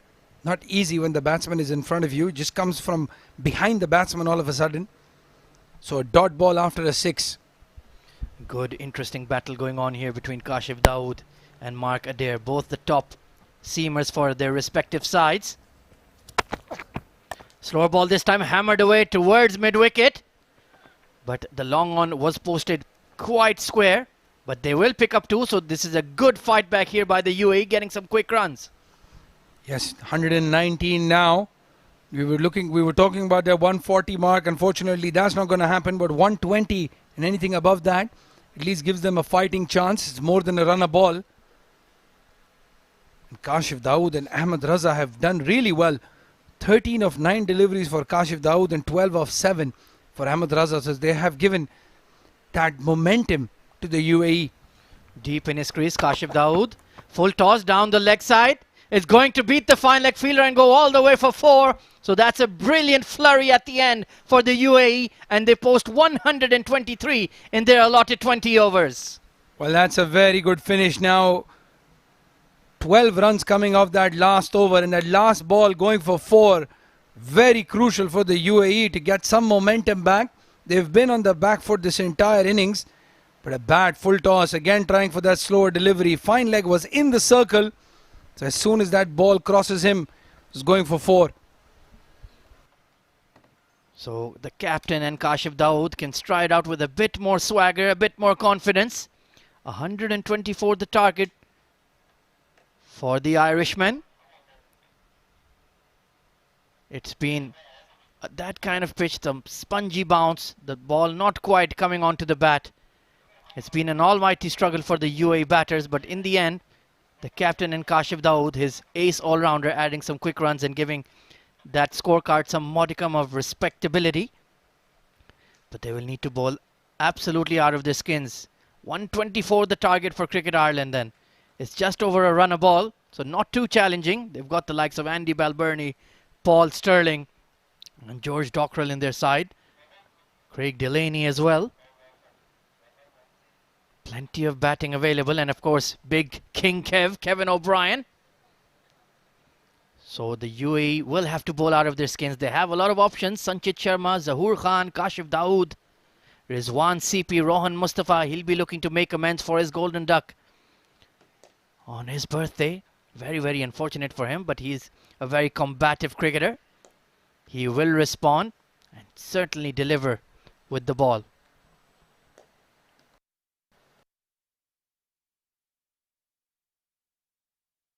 So right then, let's go over for the highlights of the first innings then. Just a reminder that UAE won the toss and elected to bat first. Mark Adair took the new ball, and Mohammad Wasim immediately playing one shot too many, found the lone fielder on the leg side. Excellent catch. This was nicely guided through the slip cordon for 4. Chirag Suri then mistiming one shot, splicing at Curtis Camphor with an excellent cotton ball. There was a mini collapse for the UAE. Basil Hamid then came in and struck Simranjeet Singh for a nice boundary, and then another splice shot. There were a lot of poor shots played by the UAE batters. Mohammad Usman tried his level best to add some impetus to the innings. That was a good pull shot off the front foot, and this one also over the fine leg fielder. That was a poor delivery that the square leg fielder could not get across to. Ben White was pretty decent. That was just about over the head of deep mid wicket, going for half a dozen.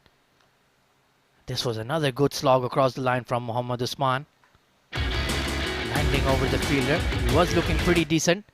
And this one down the ground, that was really, really well executed. Desperate fielding there by the long one, but couldn't get across. But this time he played one shot too many, stepped out. Neil Rock behind the stumps was very, very tidy. Mark Adair then with the slower deliveries. Rityarvin trying to ramp it over the keeper, but yet another dismissal for him. And Ahmed Raza, first ball, bashed down the ground for 6. That was a top shot. And Mark Adair in the end came in for some hammer, picked that slower delivery Kashif Dawood and absolutely smashed it out of the park. And this was the final delivery, full toss on leg stump, fine leg in the circle. That was always going to go for 4. So 124 the target.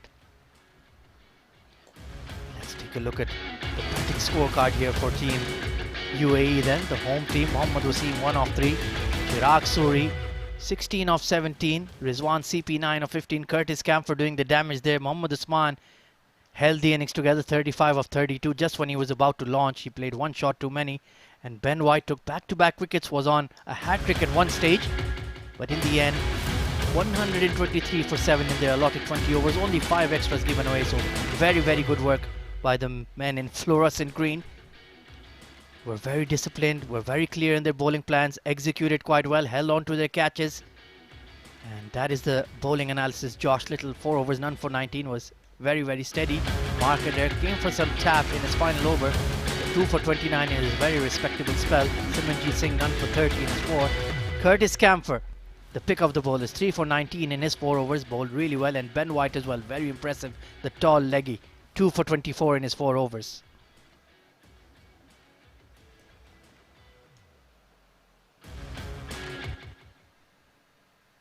So that is the breakdown for you. Team Ireland require 124 runs to win.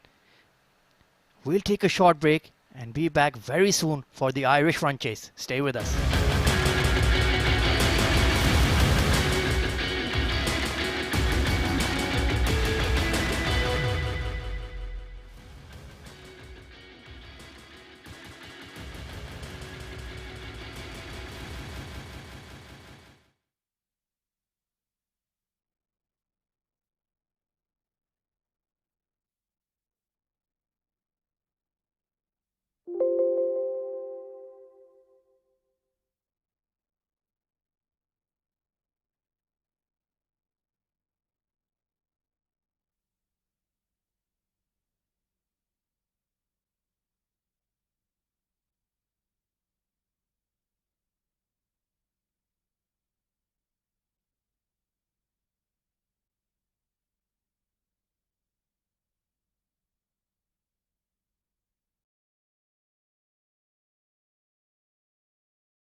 First 6 overs, those are the overs where UAE would want to score a little bit more runs. Had that been a 40 or a 50 over power play, they would have easily managed to get around 140, 145. First ball for Kevin O'Brien and wraps him on the thigh pad. So good start for Kashif Dawood. 3 balls he's bowled. All of them coming in with the angle. Nicely bowled. 1 on the board. 4 balls down. Yes, and you will expect, if you know Kashif Dawood, you will expect the next few deliveries to come away from you. He likes to move the ball both ways. He has the ability, the skill to move the ball both ways. We've seen 4 in-swinging deliveries. Expect 1 to go away from him now. This one comes in though and takes the outside edge of the bat and running towards the third man region. Kevin O'Brien gets off the mark. Not very comfortable starts for both of them. Paul Sterling got one on the pad, and now Kevin O'Brien got one, the first one on the pad as well. Yes, that's the third umpire for today. In the red, Mr. Iftikhar Ali, and the match referee, Wendell LeBroy, with that fancy hat.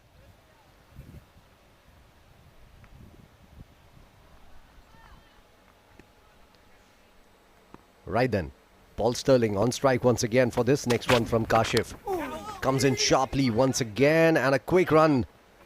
Good running between the wickets from the 2 big men for the Irish side, Kevin O'Brien and Paul Sterling. That's right, a good start from Kashif Dawood. He's troubled both the batsmen, has not given away anything in the first over. 3 runs on the board for Ireland. The only way UAE can make a game out of this is by taking wickets. They need to take wickets. That will be the only way they can put some pressure on Ireland, because if they bat 20 overs, they will chase this total down. Absolutely spot on, and I also believe that they need to get these 2 cheaply.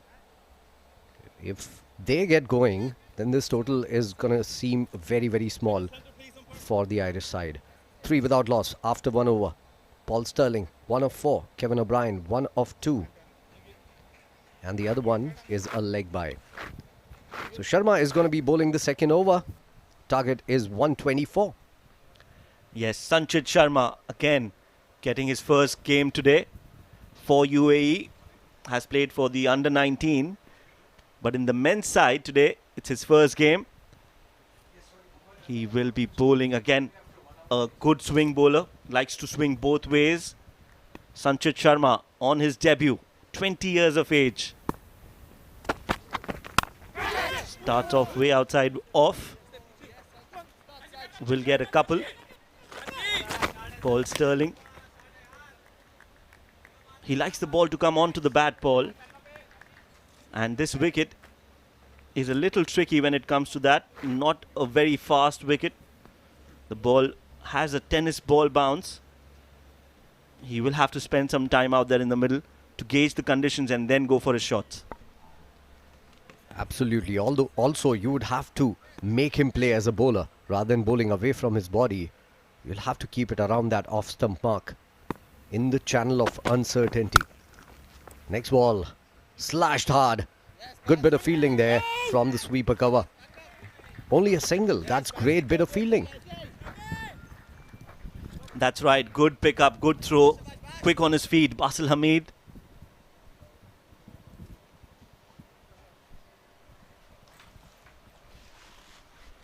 So this is a good start. A little nervy, a little nervous, and likely so. First game for UAE is always special. It's always going to be the first. So not a first for the men in the com box. Of course, Faizan is debuting in the com box as well. And he's doing a decent job, I say. Thanks for making me feel like a youngster there. Sure.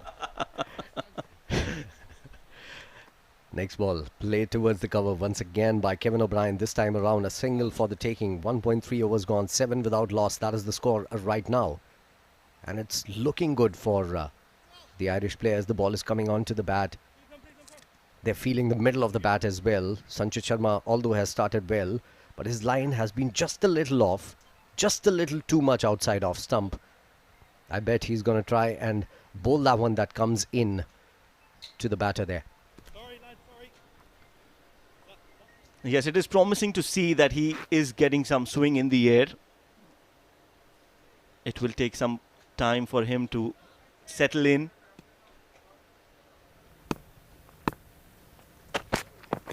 This time the in-swinging delivery has been played towards the mid-wicket, rightly said by Faizan. A few out-swinging deliveries and then this one coming in to Paul Sterling. Played nicely though. Watched it till the end and just guided it towards mid-wicket. 2 runs on that shot. 9 runs on the board for Ireland. Good start for the Irish side, especially in this over. They've already taken 6 runs off the first 4 balls from the young Sharma, just 20 years old, bowling to 2 stalwarts of T20 cricket, especially leagues around the world. They are 2 well-known names. Kevin O'Brien, we still remember the heroics from him in the 2011 World Cup against England. What a game that was. And what a knock that was. One of the finest knocks ever by any player for that matter, winning it from nowhere whatsoever. That's right. That innings from Kevin O'Brien was a special in the 2011 World Cup against England. Again on the pads, this time flicked nicely. Mohammad Wasim, the fielder there, will collect that. Just a single. So good over for Ireland in the context of the game. They've got runs on all deliveries. 2 overs gone. Ireland 10 for no loss.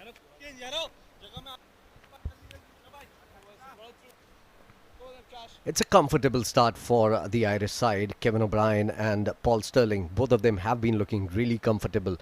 Nothing much from the wicket, no support whatsoever from the seam for the faster bowlers for UAE as well. And gentle medium pace to be fair as well. So nothing is troubling the batters as of now. Although we have seen a little swing away from the batters in this over. We saw some swing into the batters in the last over, which was a pretty decent over.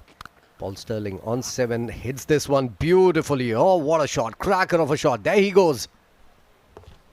Yes, he goes, and that shot was the shot of the day for me. Outside off and absolutely crashed that. Hammered it towards the sweeper cover. As you see on the front foot, clearing that front foot and then using those strong hands into the sweeper cover fence. So that's the first boundary for Ireland. One of the many, hopefully for Ireland. UAE will want to see his back. They would want his wicket as soon as possible.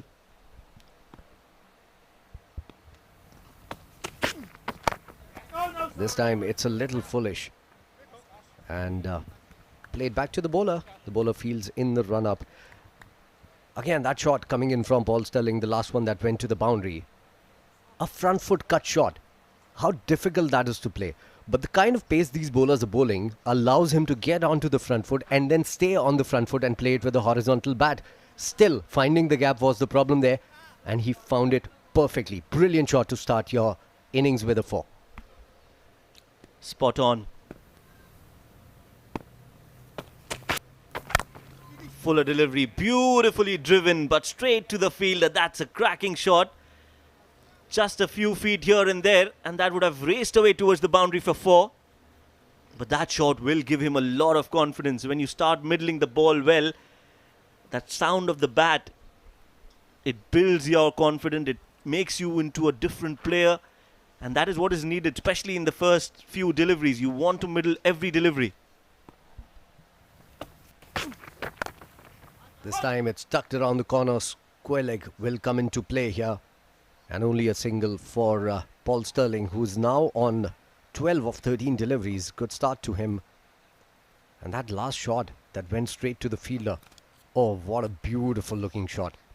All timing, pure timing. He can muscle the ball, but that was pure timing. Yes, beautiful shot and beautiful scenes from the ICC Academy. Zahoor Khan got 4 wickets in the previous game against Namibia. He'll be looking to take a few more today. Kevin O'Brien taking his time out there in the middle. No pressure on the batters, in fact. There's no scoreboard pressure, so to say. 123 is a modest total, to say the least. But as Shoaib pointed out earlier as well, all they need is to see the back of these two. Paul Sterling and Kevin O'Brien. Kevin O'Brien on strike now. Flicked nicely, but straight to the fielder again. Zahoor Khan does the cleaning. No run there. A dot ball to end the over. 5 runs off it. Ireland are 15 for no loss after 3 overs. I think there's going to be a bowling change here for the UAE side. And we've seen that happening a lot in international cricket these days, where you give 1 over to the bowler and then you change the bowler first up after just 1 over. Although, Shoaib, we've talked about this. I'm not a huge fan of this tactic because it takes some time for the bowler to get into rhythm. I believe you need to give a bowler at least 2 overs to get into that rhythm and bowl those deliveries that can be lethal for the batter. But these days, the captains think out of the box, and they have to, because the game is going so fast these days. Yes, and it becomes even more challenging, especially in the T20s, because you bowl these short bursts of spells. We've seen a lot of bowlers bowling 2, even 3, even 4 over spells. So they bowl 1 over, and then they've been asked to change, and they bring in another bowler. So all that is definitely not so good for the bowlers. They need to get into a rhythm. But that is the demand, that is the nature of T20 cricket nowadays, that you need to adapt so quickly and keep getting into that rhythm as soon as possible. So you don't have overs, you just have a few balls to get into rhythm now. Improvisation is the key for the captains, for the bowlers, for the batters. Improvisation, that is the word. Certainly can improvise. Paul Sterling, who's going to be on strike. Zahoor Khan comes in and pulls out just at the last minute. Didn't get his run-up right. He's going to mark his steps once again and go back and bowl this one. 15 without loss, 3 overs gone. This is a good start for the Irish side because they're chasing a small total.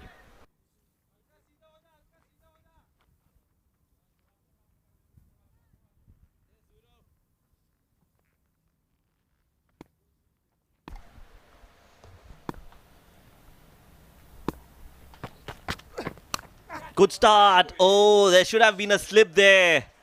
Very, very good start from Zahoor Khan. Lucky Paul Sterling getting the outside edge of the bat. Will get a 4, but Zahoor will definitely feel unlucky there.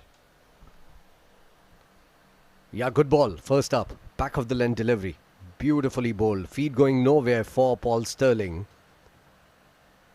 And a welcome boundary for the Irish side. 19 without loss. 3.1 overs gone. Spot on, Shoaib. There should have been a slip in place. When you're defending a small total, you need wickets. And to take wickets, you need wicket-taking options. Slip is one of them. And now they're getting the slip fielder in. Just a little too late. 1 delivery late, in fact. You need to be proactive, not reactive.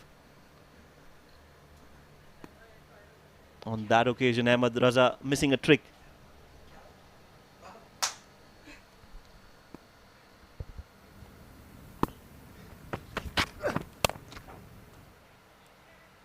The next ball beautifully played right off the middle of the bat, back of the length delivery, once again rocking onto the back foot, playing it towards backward point. So he's hit some from the middle of the bat, but he's found the fielders. Paul Sterling, this time it was beautifully timed once again. Nicely played. Head in position as well, high elbow, rocking onto the back foot really quickly. And that is the beauty of Paul Sterling. He can come onto the front foot and he can rock onto the back foot and hit you big.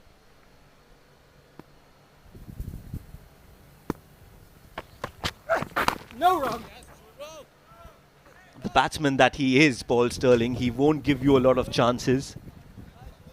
Once he starts middling, he is not going to look back. So those half chances need to be converted into full. They need to take wickets. So right now, it is an added pressure for Ahmed Raza to have the right fielders at the right places at the right time. Has to be aggressive. Need to go for wickets here, UAE. 19 is the score on the board, Ireland. They can cruise to that 123 in no time. Tugged around the corner for a single there from Paul Stirling. He's on 17 of 17 deliveries now. Kevin O'Brien has been relatively quiet. He's faced 5 deliveries. He has scored just 2 runs. Hasn't had much of the strike as well, really. But Zahoor has started well. He's given away just 5 runs. One of them off an edge, went towards the boundary. So effectively beating the batter there. Apart from that, he's given only a single in the first 4 balls of the over. The Irishmen, 20 without loss. 3.5 overs gone. 3.4 overs, in fact, gone. Kevin O'Brien is going to be on strike after quite a while here, Shoaib. Yes, most of the deliveries have been faced by Paul.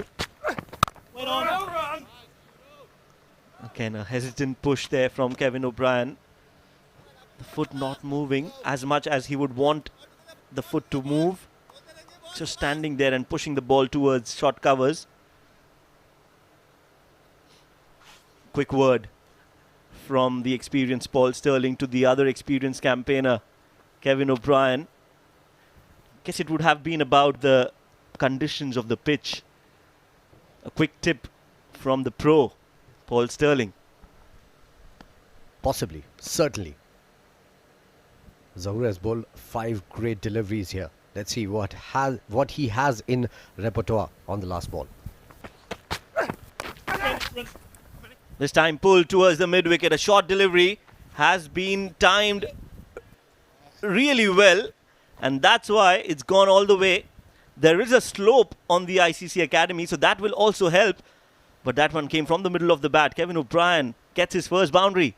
4 overs gone, Ireland 24 without loss. So after a sedate start, it's looking good for the Irish now. Kevin O'Brien coming into his own. He's very good off the short ball. It was more of a short arm jab coming in on that last delivery.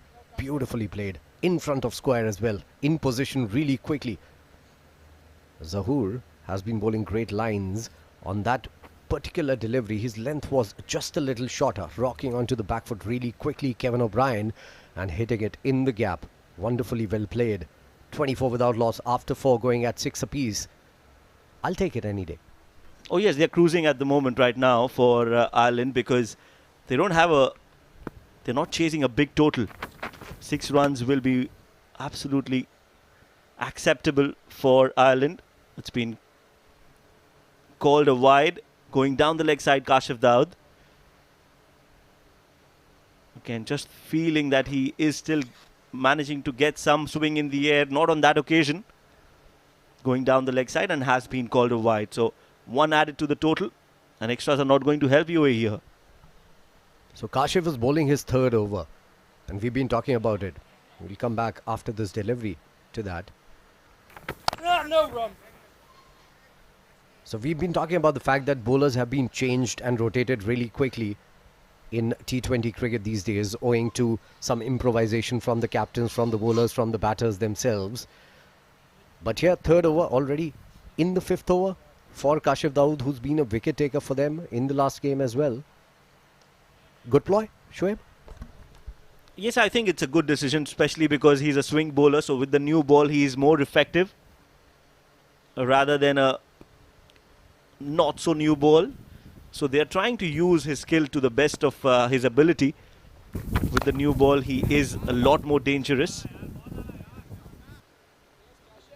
And I wouldn't mind that because they need to take wickets. And Kashif Daud's best possibility of taking a wicket is with the new ball. Well, absolutely. He's making the balls come into the bat, into the batter. And it's not easy to get it away on a slowish wicket like this. 25 without loss, 4.2 overs gone. Paul Stirling on strike, 17 of 19 deliveries. And 3rd back-to-back dot coming in for Paul Stirling. A very sedate innings here from the big man. Yes, it's very unlike Paul Sterling. We know he likes to go for his shots. But it's not just about scoring, it's also about spending time in the middle, especially for Paul Sterling. With the World Cup in sight, they want to get as much as match practice as possible. So he wouldn't want to lose his wicket by playing a rash shot. Yes, if it's in his slot, he will go for it. But right now, he is having a cautious approach. Cautious, not that much. On the very next delivery, he comes down the track and plays that towards long on. What a great shot that is. Kept it along the ground, so not playing a big shot, but very, very effective. 4 runs. Absolutely belter of a shot here. It was in the air for a bit, and that's why the oohs and ahs from the players, but it was in the gap, and that is what counts. The ball went to the boundary like a tracer bullet there. 29 without loss now. The Irishmen, UAE, in hunt of a wicket. They need a wicket. They need this man, Paul Sterling, to go back to the pavilion as soon as possible. Nicely bowled there. Good comeback. Played with soft hands, Paul. He knows that he's got the runs that were needed in that over, so no more aggression needed. He will want to play deep because he values his wicket. He knows that if he stays there for until the 10th or 12th over, Ireland will be home comfortably. Not defending a big total here. UAE just managing 123. 124 is the target.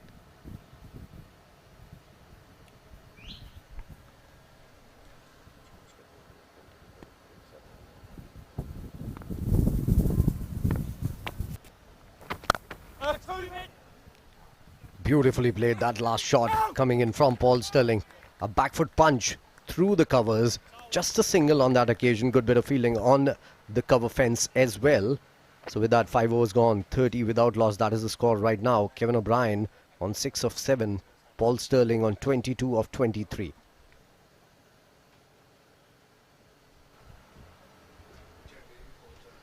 So 5 overs 30 is the score. Ireland are looking good, have not lost a wicket. UAE versus Ireland live from ICC Academy ground. A warm welcome again to all our viewers all around the world. Ireland scoring and getting runs on the board in the first 5. Most of the runs coming from the bat of Paul Sterling. He's on 22 of 23. Hasn't faced a lot of deliveries, Kevin O'Brien. He's on 6 of 7. A lot of batting to come for the Irishmen. Andrew Belburney is the captain. A brilliant middle order batsman. And they would need these two to carry on though. Jersey number 1, jersey number 22, Kevin O'Brien and Paul Sterling. Yes, that's right. A partnership building up here for Ireland. Not looking good for UAE. Ahmed Raza leading the troops. Looking for a wicket. And it's Zaur Khan who's been brought into the attack.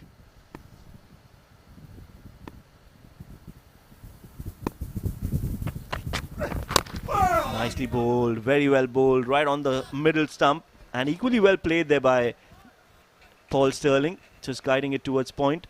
A good front foot defence. Absolutely, good cricket overall. And Zaur Khan bowled a very good first over. He was taken for some runs, but he created a chance as well. Unfortunately, there was no man to take that chance. The slip coming in a little too late from the captain, Ahmed Raza. 30 without loss, Irishmen. 5.1 overs gone. Zahoor has been bowling well. He's been bowling in that channel of uncertainty for the batters, where you cannot decide whether you want to come on the front foot or stay on the back.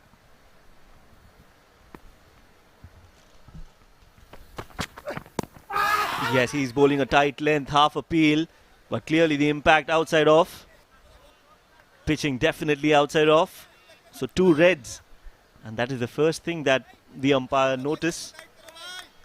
The pitching of the ball and the impact. Clearly outside off. Good delivery again, and you're right about the length. Zaur is bowling a very tight length. very difficult to score runs off that length, and that is exactly what we saw from the Irish bowlers as well. They were bowling that good length area, hitting that area on a consistent basis, and that is what made it even more difficult for UAE players to score runs. Paul Sterling is on strike, 22 of 25. Unusual knock coming in from him. Usually it's lesser number of balls for him for his first few runs. Normally likes to play flashy cricket, big cricketing shots. He's played some today.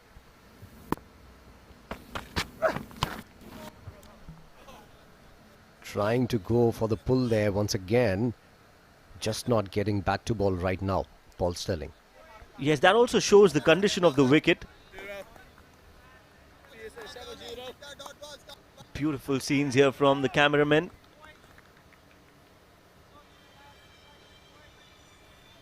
Yes, they have gotten a flyer of a start, and that's what you can see.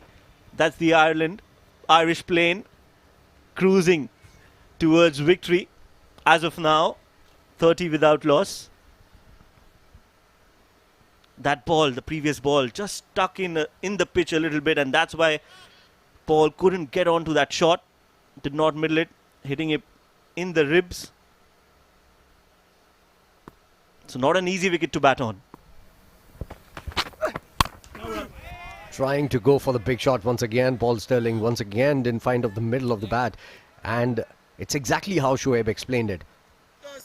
The ball is not coming onto the bat. Paul Sterling likes it coming onto the bat, and that is the reason why he's trying a little too much right now. All he needs to do, in my opinion, is to take a single and rotate the strike, and this is the only weak point from batters, these two batters that we've seen till now in the first 5.4 overs. They haven't run really well between the wickets.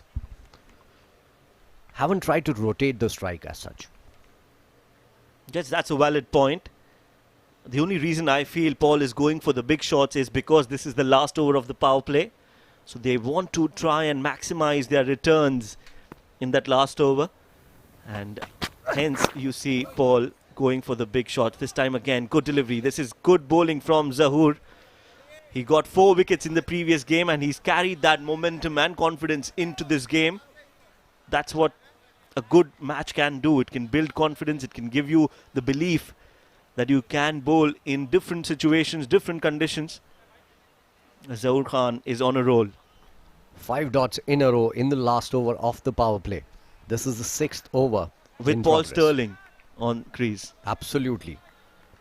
So credit to the bowler there, Zahoor. He's given away just 9 runs, and all those 9 runs actually came in the first over.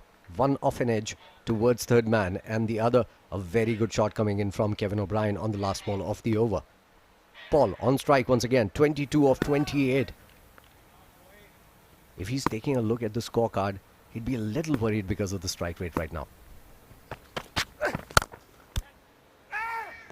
This time he wouldn't be worried. Worried will be the man, Zahoor Khan, who's given away a 4 on the last ball of his over. A decent over, a very good over in fact, just 4 off it, but could have been much better. Fuller delivery, and Paul Sterling will not leave that. He will pounce on it, and so he does. Straight down the ground, straight like an arrow, hitting the side screen 4 more. The best place to hit for a batter, down the ground, right by the umpire. Absolutely amazing shot. Quick hands coming in from Paul Sterling. He used his wrists really well, just whipping it off. Nicely done by Paul Sterling there. 26 of 29 now. Kevin O'Brien on 6 of 7 hasn't had much of the strike. Zahoor has bowled well in his 2 overs, given away 13 runs. Hasn't picked up a wicket. Seems like picking up a wicket, but the edge that went towards the boundary on that first ball of the last over is still going to haunt him. Oh yes, a good looking shot from Paul Sterling. They are off on a good note here. Ireland 34 without loss, 6 overs gone, and it's got Mohammad Wasim who will be bowling. We haven't seen him bowl a lot in the domestic circuit. He's dominantly known for his batting skills, but he is very, very handy with the ball in his hand. He's a quick bowler, pacey bowler, Not a big run up, but can surprise you with the pace and the bounce. And he's got a good variation as well. So an interesting prospect here. Looking for a wicket is Ahmed Raza. Can Mohammad Wasim give them the breakthrough? He did that in the previous game against Namibia. Can he do it today as well? He picked up 2 wickets in that last game, giving away just 13 runs. Economy really good, 6.6 runs per over. Today, he needs to pick up a wicket here as soon as possible. Kevin O'Brien is going to be on strike now. 34 without loss after 6. Wasim is the new bowler who's going to be introduced into the attack. The UAE captain and their team taking their time to settle in, to set the field right, to get the right man on the right places. So for Kevin O'Brien, there's a backward point on the boundary, which is again these days a new improvised fielding position. Usually you see the sweeper cover, which is a little more square, but it's more of a backward point on the boundary. Yes, a third man is out and also a point fielder. No sweeper cover. This time it's been played towards the square leg.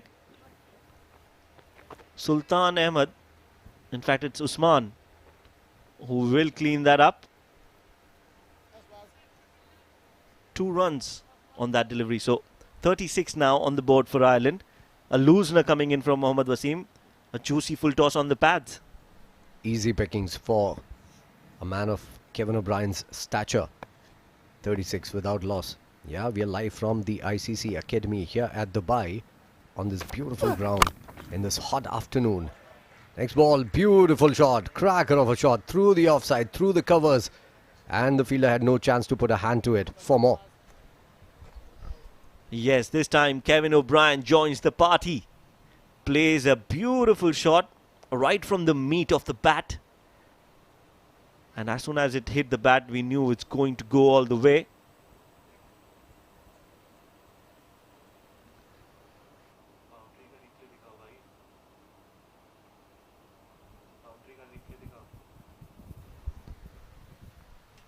.40 without loss. Ireland now, after 6.2 overs, Kevin O'Brien looking good now. 12 of 9 deliveries. Paul Sterling has taken a lot of deliveries to get going today. He has hit some beautiful 4s, but he has made only 26 of 29 deliveries. You don't need to do anything rash when chasing a smallish total, such as today. 123 only on the board. 124 is what you're chasing. If you have wickets in hand, you certainly are going to win. And that is possibly what they are looking at. Wait on. Yes, they are looking for wickets, and that's why they've brought in Mohammad Wasim, who's been an expensive prospect right now. 6 runs in the first 3 deliveries that he's bowled. This time pitching it short, straight to the point fielder.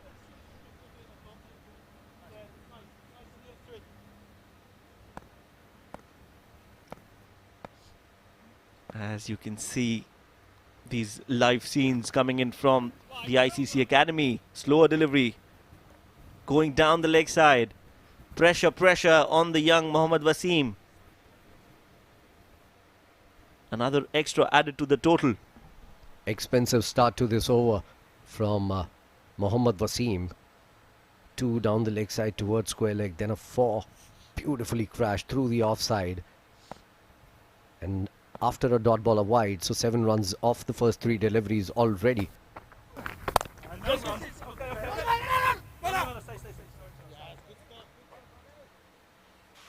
Could have been a mix-up there. Paul Sterling wanted to come and then stopped. Kevin O'Brien wanted to go and then stopped as well. But a slight misfeel in the field ensured that there was no danger for the Irishmen. 41 without loss, 6.4 overs gone. Kevin O'Brien, 12 of 11. Paul Sterling, 26 of 29. In comes Wasim once again for the 5th ball of the over. On the pads again. Nicely played. So no hassle whatsoever. No pressure whatsoever for Irish batters. Kevin O'Brien and Paul Sterling are looking very comfortable out there in the middle, in the heat. In the heat of the summer in the UAE. Look very, very comfortable. And our on song just helping the ball towards the third man. That will be another single added to the total. So no pressure at all on these Irish players. In fact, a good over for them. 9 runs in that Mohammad Wasim over. 7 overs gone. Ireland are 43 without loss. Good start for Ireland. 43 without loss, 7 overs gone. The most important thing of this chase is they haven't lost a wicket yet. And that is something that's going to trouble the UAE captain. He's going to bring on changes. I think he might just bring himself on here. We'll have to see. No, I don't think so. I think he's giving it away to someone else. 43 without loss. They need to take a wicket. Desperately need to take a wicket here.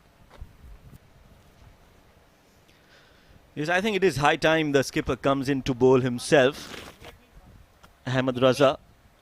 Spin needs to be brought into the attack because right now these Irish batters are doing really well for themselves.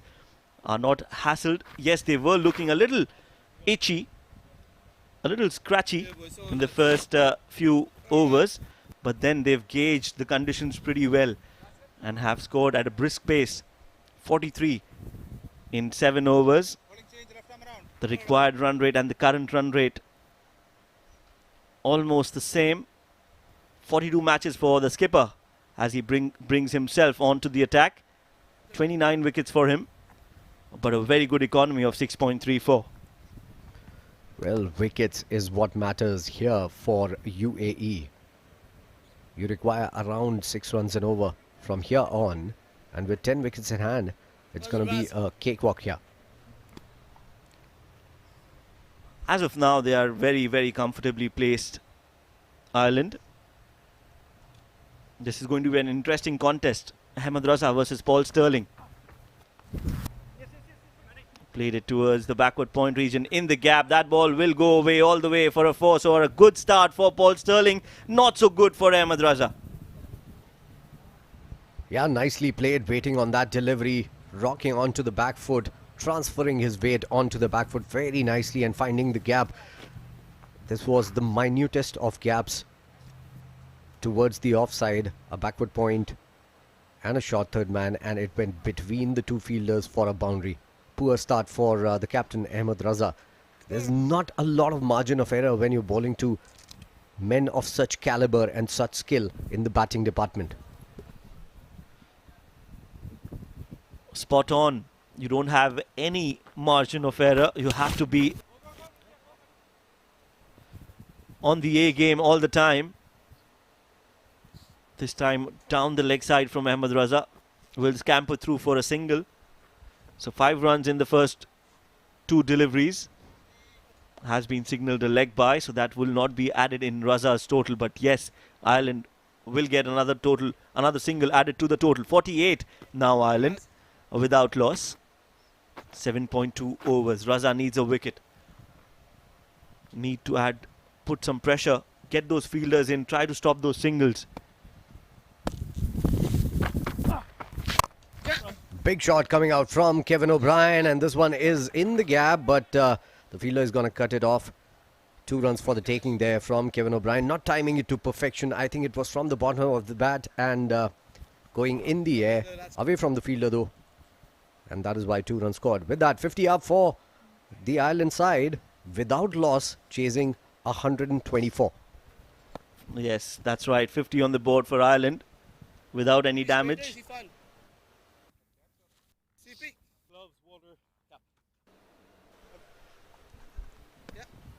Cruising at the moment are Ireland. Some extra bounce there from Ahmed Raza. Will get a single, Kevin O'Brien. So right now, nothing going wrong for Ireland and everything going wrong for UAE. They need a wicket desperately and they don't know how to get that wicket. Because these 2 experienced campaigners are actually all over UAE right now. They are milking it around. Easy pickings for the 2 batters there. Already 9 runs of the over, 8 from the bat. in the first 5 deliveries from Ahmed Raza, the captain of the UAE side. 52 without loss, 7.5 overs gone. In comes Kevin O'Brien. He's going to be on strike for this next one.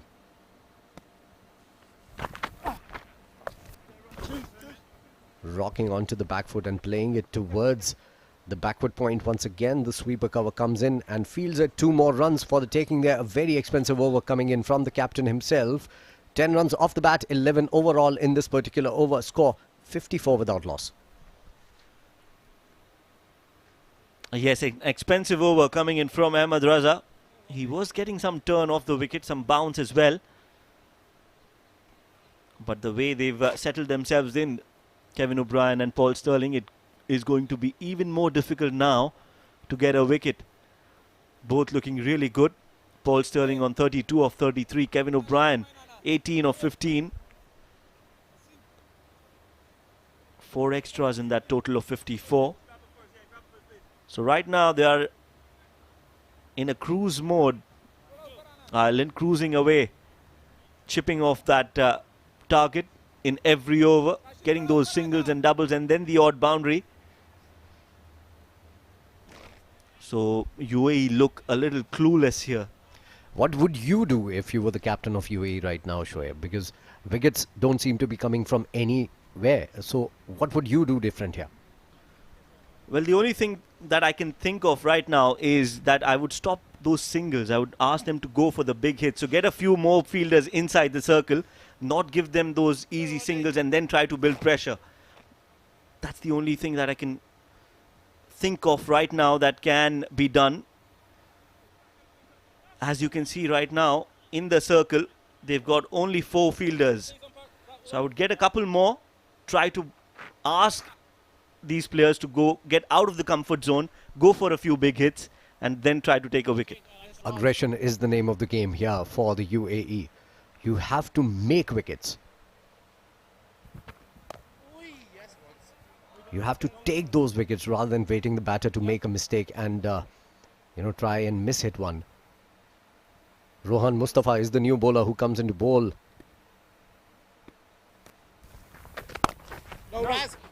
Couple of good balls coming in from him, tucked around the corner. And another dot ball. Good start to the over. Oh yes, he's a very smart cricketer. Very thinking cricketer. Knows his cricket, knows his strengths. Rohan Mustafa. Yes, Ronnie. Very, very smart and thinking cricketer. And likes to bowl his overs really quick. He's already bowled 3 deliveries. He's the quickest. And we always say that if there is a world record for bowling the quickest overs, I think it has to go to Rohan Mustafa. There will be a very stiff competition between Ravindra Jadeja and Rohan Mustafa. About to say that. Big shot coming out, and this is in the air, but falling short of the man at mid-wicket. Oh, slightest of chances created by Rohan Mustafa here. This is what pressure can do. 3 dot balls and you see Paul Stirling going for a big hit immediately. So you need to get those fielders in a lot more and then make the batsman play into a certain area, the longer side of the boundary, and try to create a wicket. Absolutely, spot on there. I would bring in a couple of fielders in the circle and ask them to go for the big hit here. 4 good balls coming in from, 5 good balls in fact. Yeah, he's quick. Coming in from Rohan Mustafa. And he's given away just 1 run. Again rocked on the back foot, easy single there. 1 run to end the over, 2 runs in total in that over. 9 overs gone, 56 without loss. Paul Stirling 33 of 38. Kevin O'Brien 19 of 16. Good start for Rohan Mustafa. But they need a wicket. The problem is that 0 in the wickets column for UAE. 56 without loss, that is the score right now. Good start for both Kevin O'Brien and Paul Stirling. In a small chase, they haven't given away a wicket, and that is the most important thing here. Yes, that's right. Wickets needed by UAE. Ireland 56 without loss. And Ahmed Raza will continue. 6 bowlers used so far. None of them successful in terms of getting wickets. Kashif Dawood was the pick of the bowlers. 3 overs, 13 runs. But they need wickets, and they need wickets now. UAE. Ahmed Raza. Nicely bowled, a chip in the air. Half-hearted shot there coming in from Kevin O'Brien. Will get a single. Singles will do good for the Irish team. They don't need to do anything more flashy. They just need to milk the bowling around, take singles, put pressure on the UAE bowlers, and that is what they are doing brilliantly here. 57 without loss. Again, a good shot right on the back foot. That ball will win the race against Basil. That's another 4 from the bat of Paul Sterling. And that is a very effective shot. 4 is number 40 in this Summer Bash. Ireland looking good. Cracker of a shot once again, rocking onto the back foot really quickly. Paul Sterling does that to you. You think he's going to come onto the front foot, and he rocks onto the back foot really quickly, hitting that in the gap as well. And again does well, takes a single on the next ball. Yes, good sensible cricket coming in from the Irish. Paul Sterling and Kevin O'Brien both looking really good. 62 already on the board.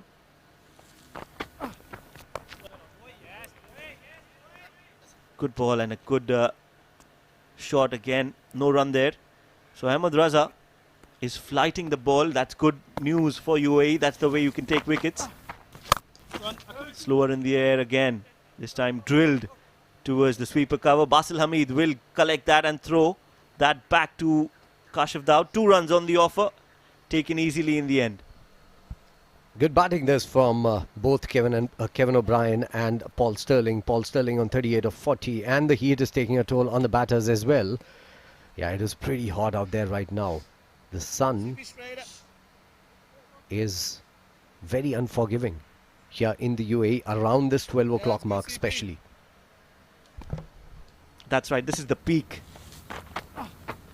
The peak time in the day, during the day. And it is definitely taking a toll on these players. As you can see, Paul Sterling on his knees almost. End of over number 10. Ireland 65 without loss. It's going to be a change in the comm box.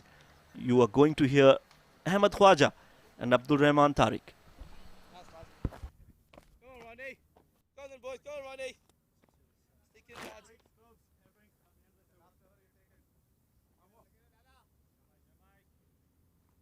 Right, keel over. It's your fault, dog. Go on, Ronnie. Oh, shit.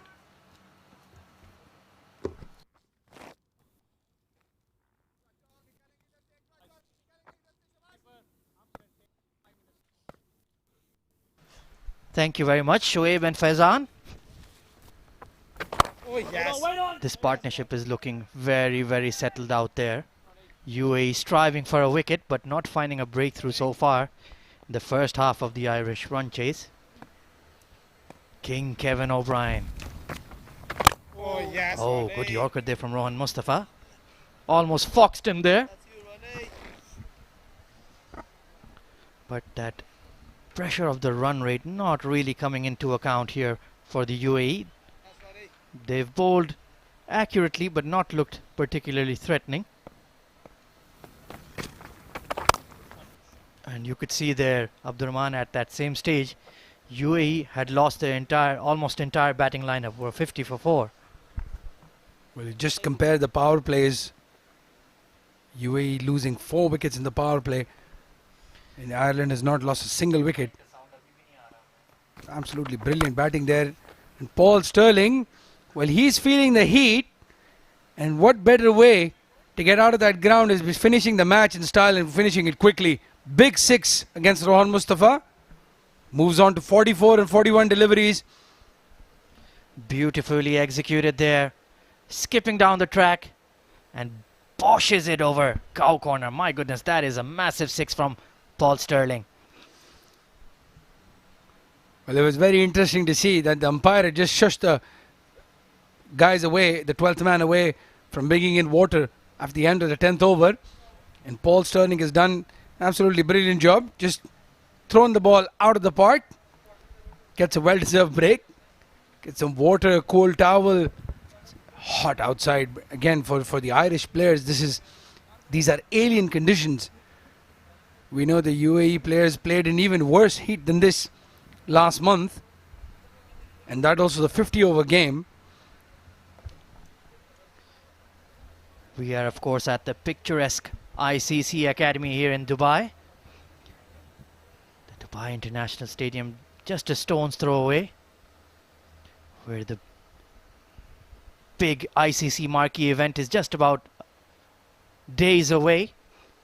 Ireland will, of course, be competing to qualify for the World T20. Their campaign gets underway very, very soon. Paul Stirling, he's not been his usual belligerent stealth. Big full toss this time, slapped over deep mid wicket all the way for 6. That is 50 for Paul Stirling. Well, again, absolutely brilliant. He is feeling the heat. You can see that he's exhausted. But regardless of that, when you get a short ball like that, rank, long hop, he's smoked it over that mid-wicket fielder for 6. These are huge boundaries, square of the wicket. You've seen anyone who's pushed those ball into the square leg region has gone for 2 easily. And again, short ball, that's in the air as well. Just a single. Was lucky there, didn't quite catch it on the blade and just dribbled away. So he's not in the mood to muck about now. Getting on with the game, 11 overs gone. Ireland are 79 for no loss. Well, Paul Stirling is looking absolutely exhausted. Even finding it difficult to breathe. Well, he is certainly a big unit. And he's been running hard between the stumps and he's on his haunches right now. Really struggling out there. I think it would be very advisable for the Irish to pull him out of the middle. It's not easy. It's right at the peak of the early afternoon at noon. And it must be around the late 30s or the early 40s degrees centigrade right now. And this has been the 50 for Paul Stirling. That one powered past the mid-on fielder. Such a firm striker of the ball. That bottom hand coming through really screams away past Zahoor. And then he really counter-attacked the spin really well. Nicely placed between backward point and the short third man. Once again, too short and firm cut off the back foot. And then climbed into Rohan Mustafa. Elegant 6s towards mid-wicket and cow corner. And that was one of the best of the lot. Probably the shot of the day for me, Abdurrahman. Yes, and again, the big 6s coming in, especially when he's been so tired. He looks exhausted. Okay, there's a little bit of a hold up here with Paul Stirling now asking for a helmet. I think they're bringing in a fast bowler. Paul Stirling, look at him. Yes, he's absolutely drenched out there. But perhaps some refreshments, get some Gatorade into him, get some fluids, increase his energy levels. They're almost on the brink of a comprehensive victory, just about 40 odd runs away. So they would like to hit the winning runs themselves. It's always a very satisfying feeling. And he looks to be recovering a bit better.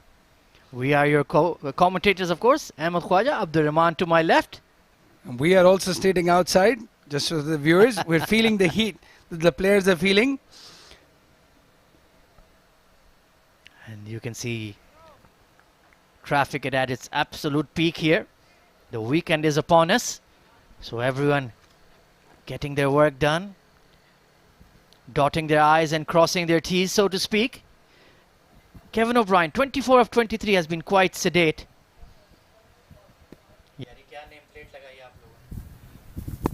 Zahoor Khan back into the attack. Down the leg side. Has he gloved it? No, it's given as a wide. That was fairly close, Abdurrahman. Yes, again, very tired looking shot. Have a look at that. He's looking right into the sun, hoping, praying it goes away. Well, unfortunately, Paul, we're right in the middle of the afternoon, beginning of the afternoon. It's not going anywhere. We're 80 on the board in 11 overs. I think I agree with you. If he's feeling tired and exhausted, it's better to just walk off. There are about 40 odd runs to win. Again, we know with cricket, it's a funny game. You give them an opportunity and then suddenly wickets start to fall.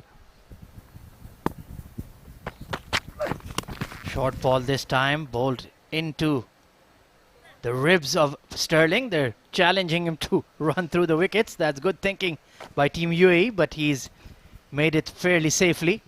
And I think now Kevin O'Brien will need to take the onus, get these runs quickly. Yes, I mean, he'll have to do it for his teammate. He looks much fresher. And as you saw in the last delivery, the UAE fielders are going to make Paul Sterling run for even the easiest of single. They're not going to let him walk at all. Yes, what Ireland would want to do is finish this match quickly in the 15th, 16th over. There's not a lot of runs to go. Get that partnership going and finish it off quickly. Plenty of batting still to come. Andy Balbirnie there, Craig Delaney as well. George Dockrell can bat. This time, good short ball by Zahoor Khan. Pacey delivery. And Kevin O'Brien couldn't deal with it. One for the over. Yes, and we know Zahoor is a master at this slower bouncer. The batsman usually just goes through his shot and then the ball comes afterwards. But Paul Sterling, 52 of just 44 deliveries. Ireland has scored half the runs without losing a single wicket in 11.2 overs. These are our hard-working scorers. They're right out there in the middle of it. Working diligently, keeping an eye on proceedings for us. This time punched off the back foot. Nicely timed there by Kevin O'Brien, but only a single as the cover sweeper as Basil Hamid posted out there. So Team Ireland firmly in control of proceedings. That run rate is below 5. So once again, it feels like Team UAE will need to go back to the drawing board. Need to work on their executions, this time in batting. Yes, and you can see with the way Ireland is batting right now, batting has become much easier. The wicket has flattened out quite a bit. There was a bit of a spongy bounce in the morning time.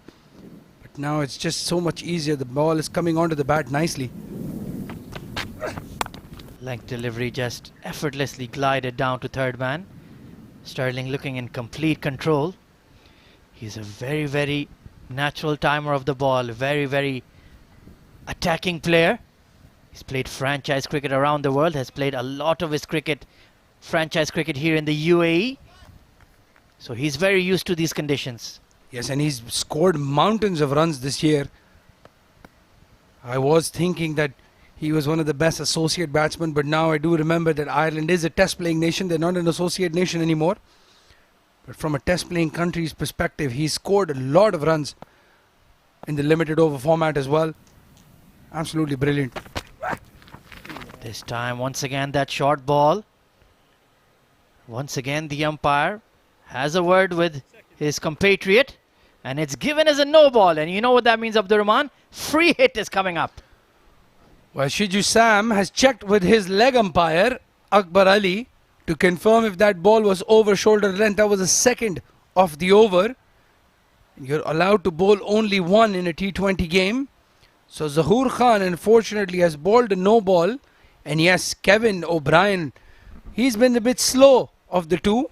So he'll welcome that free hit and an opportunity to free his arms.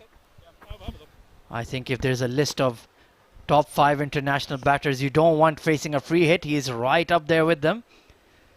Very, very clean striker of the ball. Right then, Zahoor Khan steps away and tries to carve it over the top of backward point. But that's well bowled. Good work there, Zahoor. Well, Zahoor Khan as well is international quality. We know what he's done in the T10, T20 series franchise cricket as well. He's an absolute master when it comes to bowling at the death. And even though that was an unlucky free hit, he's done really well at dot ball. Kevin O'Brien now 25 of 27. Very unlike Kevin O'Brien. But the score for Ireland is absolutely brilliant. They don't need to take any chances at all. That Ireland dugout looking fairly relaxed. They're in control of proceedings. Pretty much dominated the game from ball one. Foolish delivery this time. Bit of a leading edge. It will go away to extra cover chance for a run out. but Paul Sterling has made it in time. 12 overs gone, 85 for no loss. Well, the way Paul Sterling took that last run, I think he was hoping that ball hits the stumps. He's absolutely drained in the middle. But again, supreme athlete. He's still there. He's still inside.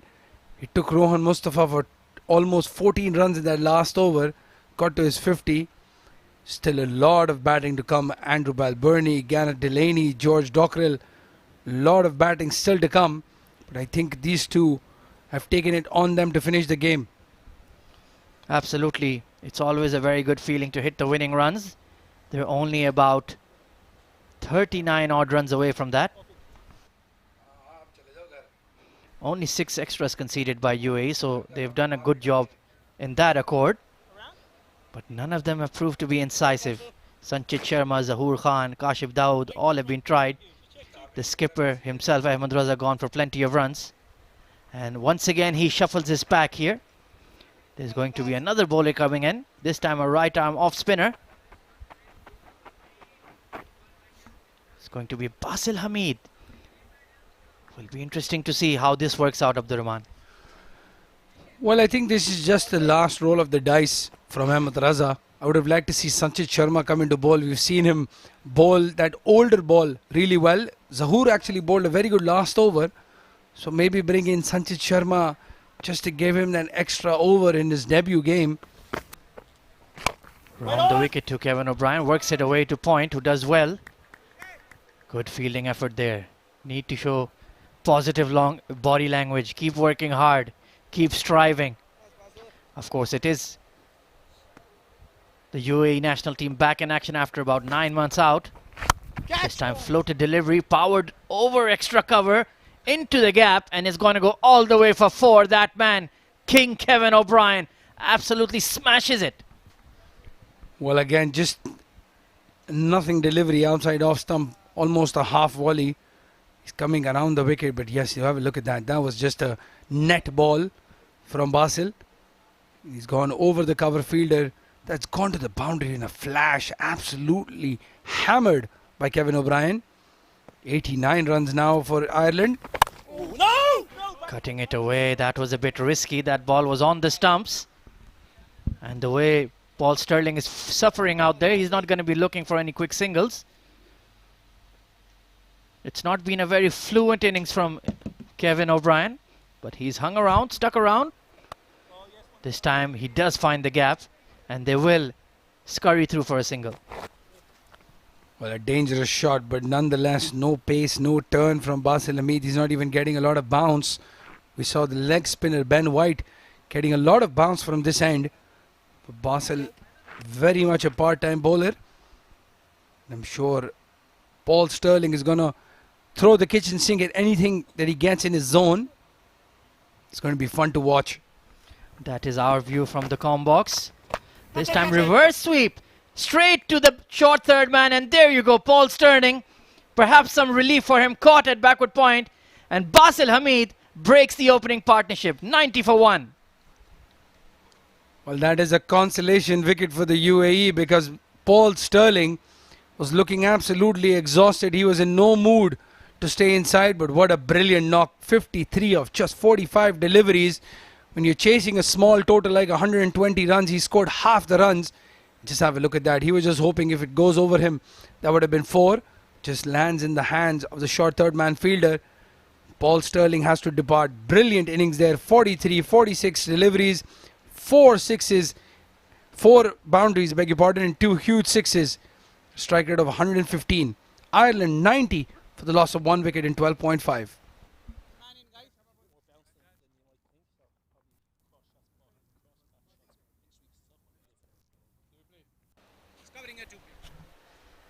Right then, the new batter striding out for the Irish.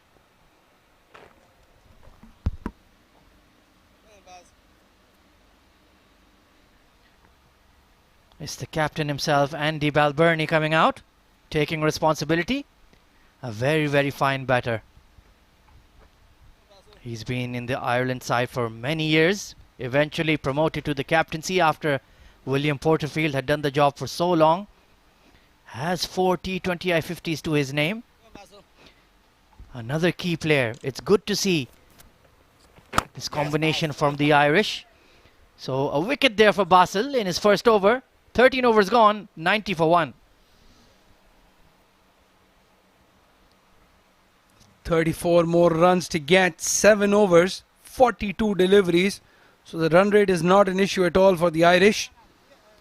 And UAE must be thinking they've missed a trick here.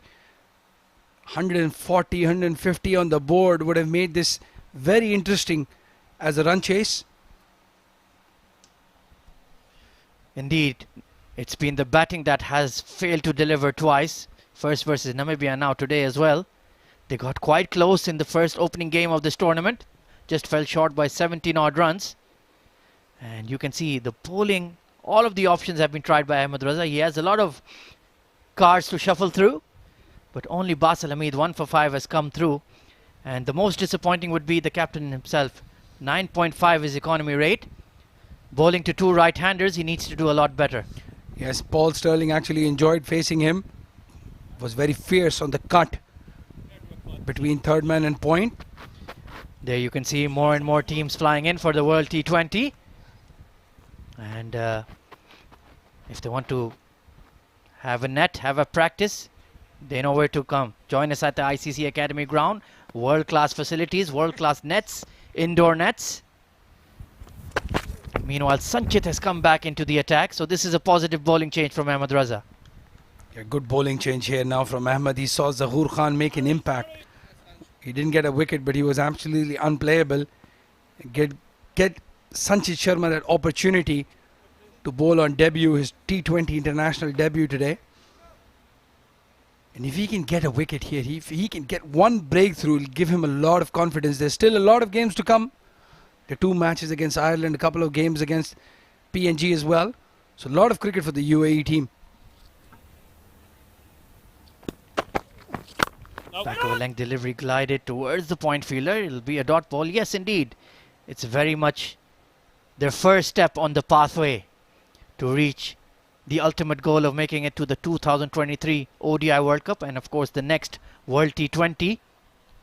This team has been reformed and reconfigured. They've been out of international cricket for about 8 to 9 months. This is just the start of the season here in the UAE. So plenty of time left for Ahmed Raza to work out his best playing 11. Lovely punch through extra cover this time. The cover sweeper Basel Hamid giving chase. But they will get 2 runs. Nicely timed by Andy Balbirnie. Yeah, very well played again. Very fast outfield. And Basel has done extremely well to reach that delivery. He's racing away to the fence. The throw comes to the bowler's end, but easy too. Andrew Balbirnie, the captain, has gotten off to a good start. The ball hitting the middle of the bat. 31 runs needed now for Ireland, just 39 deliveries. So a lot of time in hand. Oh, uppish drive this time, opened the blade. And of course, we have a lot of young guys in this UAE squad. The likes of Ali Shan Sharfu, who's the 12th man today. Sanchez Sharma. Vritya Arvind, the wicketkeeper batter as well. Mohammad Wasim making his debut in the UAE side. Kashif Dawood, newly inducted as well. So a lot of them have just got their first taste of international cricket. They'll take some time, work out the nerves, believe in their ability. What is very obvious is the skill levels are not that far off at all. Lovely glide to third man. It's not about the skills, Abdurrahman. It's all about executing. Yes, when you've got somebody like a Kevin O'Brien in front of you, Paul Sterling, who's been scoring so many runs, your mindset is different. You have so many things going through your head. When you're playing in domestic cricket, when you have somebody familiar in front of you, you already have that plan. Usually, there's not a lot of thinking to do. So yes, that execution is what is very important, differentiates the players.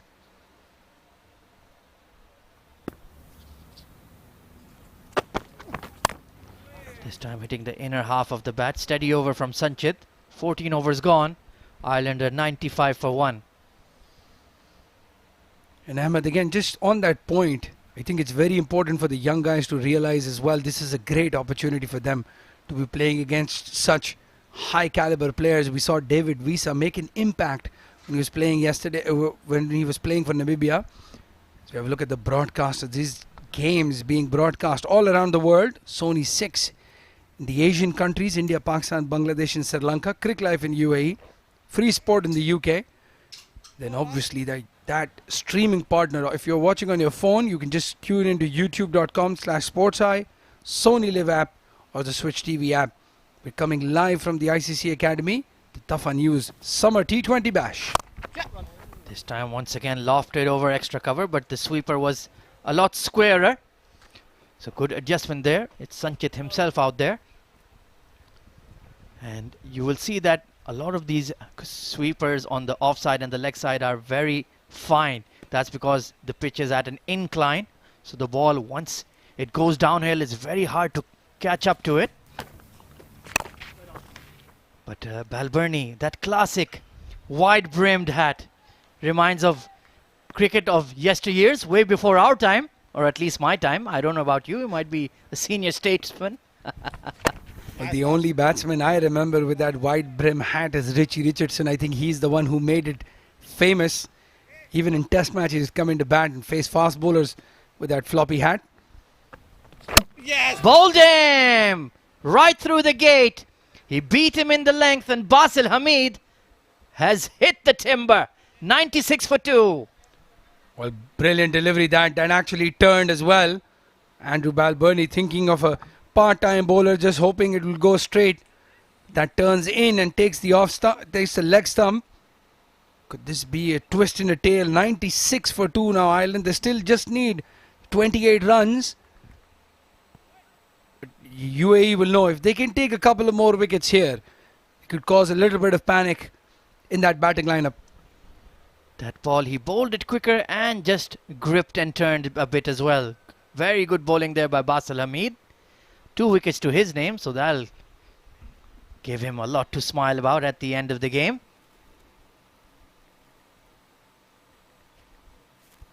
So the Irish losing some wickets here. New batter striding out here for the Irish. Shouldn't cause a lot of panic, but you never know. Cricket is a funny game, especially the fast-paced hustle and bustle of T20 cricket. Take a look at that. Just misread the length. It was a bit fuller than he expected. Went on the back foot. And now it's going to be Gareth Delaney coming into bat for the Irish. 2 T20I hundreds to his name. And look at that strike rate of 150. Absolutely brilliant. Well, those are some stats. 26 the 22 games that he's played. So he knows just one way. Either he's going to get 100, or he's not going to get even close to 50 runs. Massive strike rate as well. Basil Hamid, 2 wickets for 6 runs in his 1.4 overs, causing just a little bit of panic in the Irish batting lineup.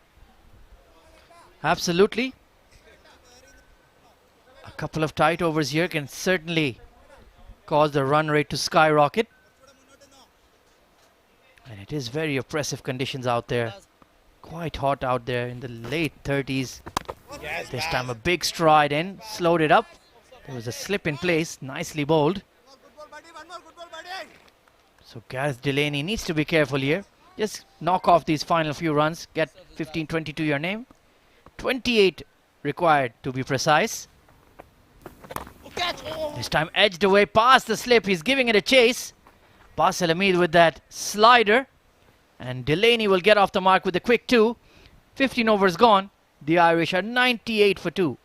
Well, that was very close. There was a slip fielder there. Good captaincy by Ahmed Raza, getting in an attacking field after the wicket.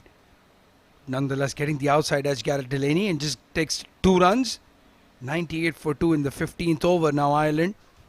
Their batting run rate has been absolutely brilliant. 6.5 the rate achieved, and they just need 5 runs and over from here. But again, UAE must be thinking, let's get that 1 wicket. Maybe get Kevin O'Brien, who's been in since the beginning of the innings, and see if they can cause some panic. Absolutely. 1 good over here can perhaps put the pressure on the men in green.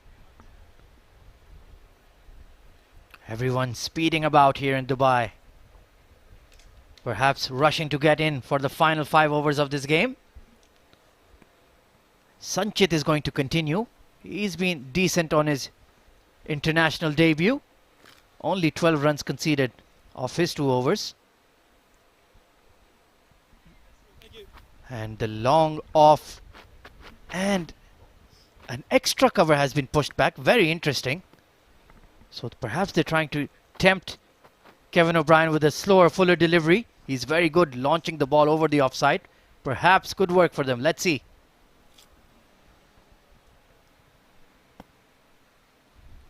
A long off, a long on, a deep extra cover. Fine leg in the circle, as is the short third man. And he's bowled it quickly into the pitch. And Kevin is a bit frustrated. That was an opportunity for some quick runs. Well, it's 22, number 22 to number 22.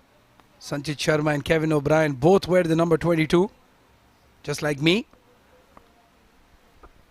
And yes, it's absolutely critical now that Sanchez Sharma gets through a good over, puts a little bit of pressure back. We've seen weirder things happen, Ahmed, in cricket. Few weeks ago, there was a match where even 4 runs were not scored in the last over. They want to take it into their last over and put some pressure onto these guys. Foolish delivery this time. Fine leg is in the circle. Mid-wicket tries to get across and does absolutely brilliantly. Fantastic fielding effort. 100 for the Irish. Well, that was absolutely magnificent by Rizwan CP, covering a lot of ground there on square leg. Poor delivery from Sanchit. Fine leg in the circle, as you mentioned. So that was a free hit for Kevin O'Brien. But nonetheless, brilliant work there in the outfield, saving 2 runs for his team. They're fighting the UAE. They want to get this as close as possible. Firmly clipped away off the pads. Rizwan CP was standing in. And that's good technique on that. Went hands first. This time a Yorker delivery squeezed away. And this time Basil Hamid absolutely tearing in. Love the commitment, and look at that throw right over the stumps. Well, they were looking for 2, but unfortunately Kevin O'Brien slipped. I think that was actually good for him, because if he had tried to go for those 2 runs, he would have probably lost his wicket, because Basil has done magnificently. The throw was also spot on over the stumps. Looks to be in a bit of strife here. Of course, he's also been in there right from ball 1 for the Irish.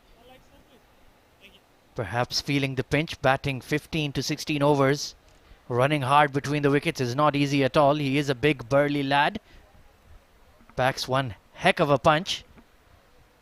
But that was brilliant fielding by Basil Hamid. And there you can see that slip. Perhaps his spikes just deceiving him for a moment. Slower delivery this time. Nicely read by Gareth Delaney. Well, you have to remember that they were in the field in the morning as well. 20 overs in the field when UAE were batting. So Kevin O'Brien has actually been on the field for the last 35 overs. He's definitely feeling the heat. Sanchez Sharma, a very bright prospect. Fast bowling all-rounder. Swings the ball prodigiously both ways. This time bowled into the pads, nicely tucked away towards mid-wicket. So Gareth Delaney just content to rotate the strike. Give his senior partner the majority of the deliveries that needs to be faced. 22 required of 25. Looks fairly straightforward. Yeah, well, you'll have to be a little bit critical of Ahmed Raza here. He should have brought in that mid-wicket fielder for the new batsman. Kevin O'Brien on strike, it makes sense. But when you've got the new batsman on strike, get some more fielders in. Backs it away and launches it over cow corner. That is going all the way for 6. King Kevin O'Brien. A special shot.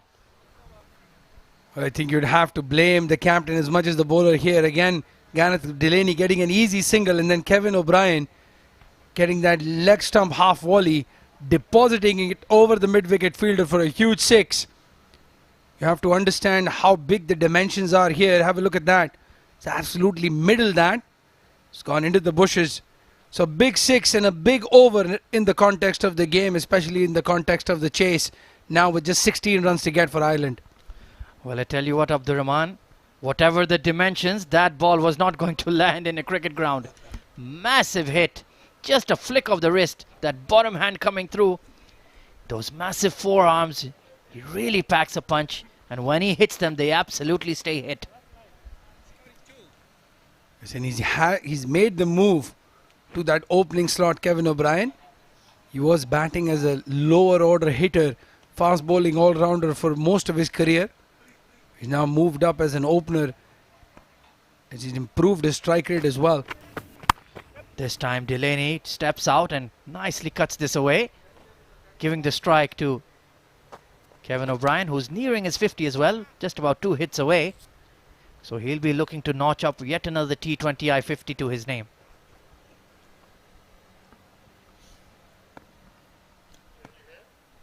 Basil Hamid, 2 wickets to his name, sticking to that round the wicket tactic. It has worked for him. Nice. Punch down the ground. We've seen bowlers like Graham Swan for England, really good at that. Loves to bowl around the wicket, even to the right-handers. Nathan McCullum for New Zealand as well comes to mind. So it's a game of angles. 14 required. Big back lift, nicely cut away, but straight to the point fielder. As he's bowled really well, Basil, and that gave Ahmed Raza a lot of confidence. He's got an extra bowler in his kitty. Again, just falling short, the UAE, in terms of their performance today. Delaney once again stepping out. So let's talk about Team UAE here, Abdurrahman. What would be team changes, if any, that you would make for their next game in the Dafa News T20 Summer Bash? No run. Again, very well bowled by Basil. Looking for a single, but not there. And for me, I think, again, not a lot of wholesale changes. I think maybe Alishan Sharfu would come in. They would move Vritya up to open the batting with Chirag Suri coming down at 1. Well, he's absolutely missed it. That poor wicket keeping there. Vritya Arvind, that was an opportunity. Basil looking very frustrated. Gareth Delaney this time swinging for the fences, extra bounce, and look at that, it hit Vritya in the chest. So the extra bounce deceiving the batter as well as the wicketkeeper there. Well, this happened in the last game against Namibia as well. When Ahmed Raza was bowling, Vritya stays just that little bit lower than normal wicket keepers, and that's why I just misread that length. But nonetheless, that should have been a stumping and another wicket for Basil Hamid. It's very important. Even if they're not going to go through the UAE in terms of winning the game, they need to take wickets. They need to show that they want to stay in that match. Yes, I do like your suggestion of getting Alishan Sharafo into the playing 11. Very hard hitting batter, bats at number 3 and has some pace about him as well. He can be a fast bowling option here, as Zahoor Khan warming up and coming back into the attack. Got 4 wickets on his T20I debut. A fantastic performance, but today just didn't have the runs to defend, and Sterling and O'Brien have made it look very, very easy out there. Well, in terms of changes, there's a certain Mohammad Bhuta in the camp as well. He's a wicket keeper, very hard hitting batsman, and Vritya is not doing himself a lot of favors by keeping the way he is. This time foolish delivery. O'Brien backed away, didn't quite hammer it like he would have liked to through extra cover, but good recognition and good change in length from Zahoor. And that's a good suggestion as well, because Mohammad Bhuta can naturally bat in the lower middle order as well. So if Vritya is not being able to be adjusted in the top 3, I think that makes a lot of sense. Yeah, but again, they'll definitely want to avoid wholesale changes. We know Wasim and Chirag can be very destructive up top. I think they're just one innings, one knock away from opening up as openers. Foolish delivery this time, hit away past point. The sweeper, Sultan Ahmed out there. Good hard throw to the keeper. Yes, indeed, Wasim and Chirag have not quite got going, but once they find their form, they find their rhythm, they are very hard to hold back. The 2 finest batters arguably in the UAE domestic scene have made stack load of runs wherever they've played, and you have to back their ability, you have to back their talent. 13 required of 16. Gareth Delaney has gotten a life already. A mistumping of Basil Hamid. So if the UAE can take this to the final over, I think they'll have a sliver of a chance. Yeah, 4 or 5 runs in the last over, maybe with somebody like Zahoor Khan bowling. I think he's bowling his last over of the spell though. Maybe Ahmed Raza himself. You never know how these things might pan out.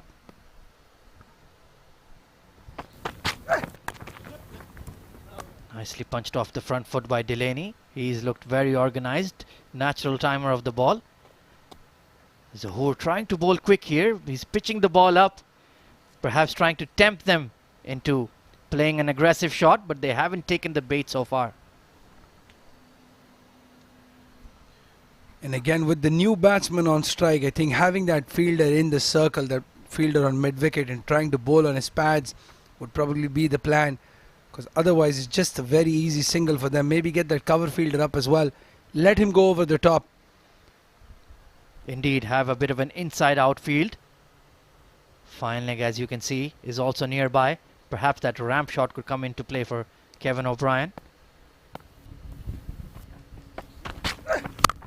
Foolish delivery, hard drive, past the extra cover. No, he gets a hand to it. Brilliant fielding. Saved a certain boundary. Yes, that would have been 4 had it crossed Basil Hamid, who's done really well. He's been patrolling the boundary this whole match. But we can see he's very good in the circle as well, having a good game, Basil Hamid. Scored a couple of runs for the team. Have a look at that. Dives and stops that ball. If had crossed Ahmed Raza, that would have been a certain boundary. He was hit really hard. Absolutely, and it's also a joy to give your all on this pristine outfield here at the ICC Academy. You can throw yourself about. Kevin O'Brien just a hit away from a 50 now. Played a very responsible hand. Guided the run chase through.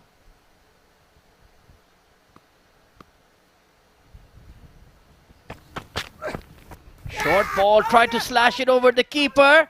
He's a big appeal, but it's given as one bouncer for the over. Well, that's interesting. We'll have a look at the replay. I think I heard something as well.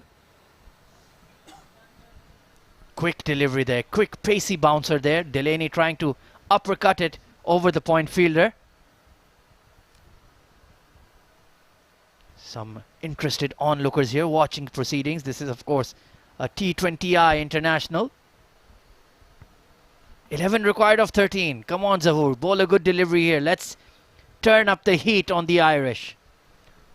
Well, they've not looked in a lot of trouble, the Ireland batsmen.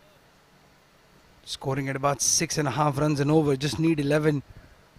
Yes, taking it into that last over is going to make things interesting, and that's what UAE will be thinking. Let's take it into the last over. 4 runs, 3 runs, whatever it might be, and see what happens. Foolish delivery, nicely bowled there by Zahoor. Steady over, so 10 required of the final 2 overs. Somebody needs to bowl a very, very good penultimate over here. Perhaps Kashif Dawood, perhaps Sanchez Sharma. And you never know, Abdurrahman. Funnier things have happened. Yes, and Ahmed Raza has an over up his sleeve as well. They've got Basil Hamid. The senior players are having that conversation in the middle of the pitch. Basil, Rohan and Ahmed Raza. And yes, it's going to be Basil who's going to continue. He almost had Gareth Delaney out in his last over. And as you said, funnier things have happened. A 2-run over or a 3-run over here would mean that they would need 6-7 runs in the last over, and then things could get really interesting.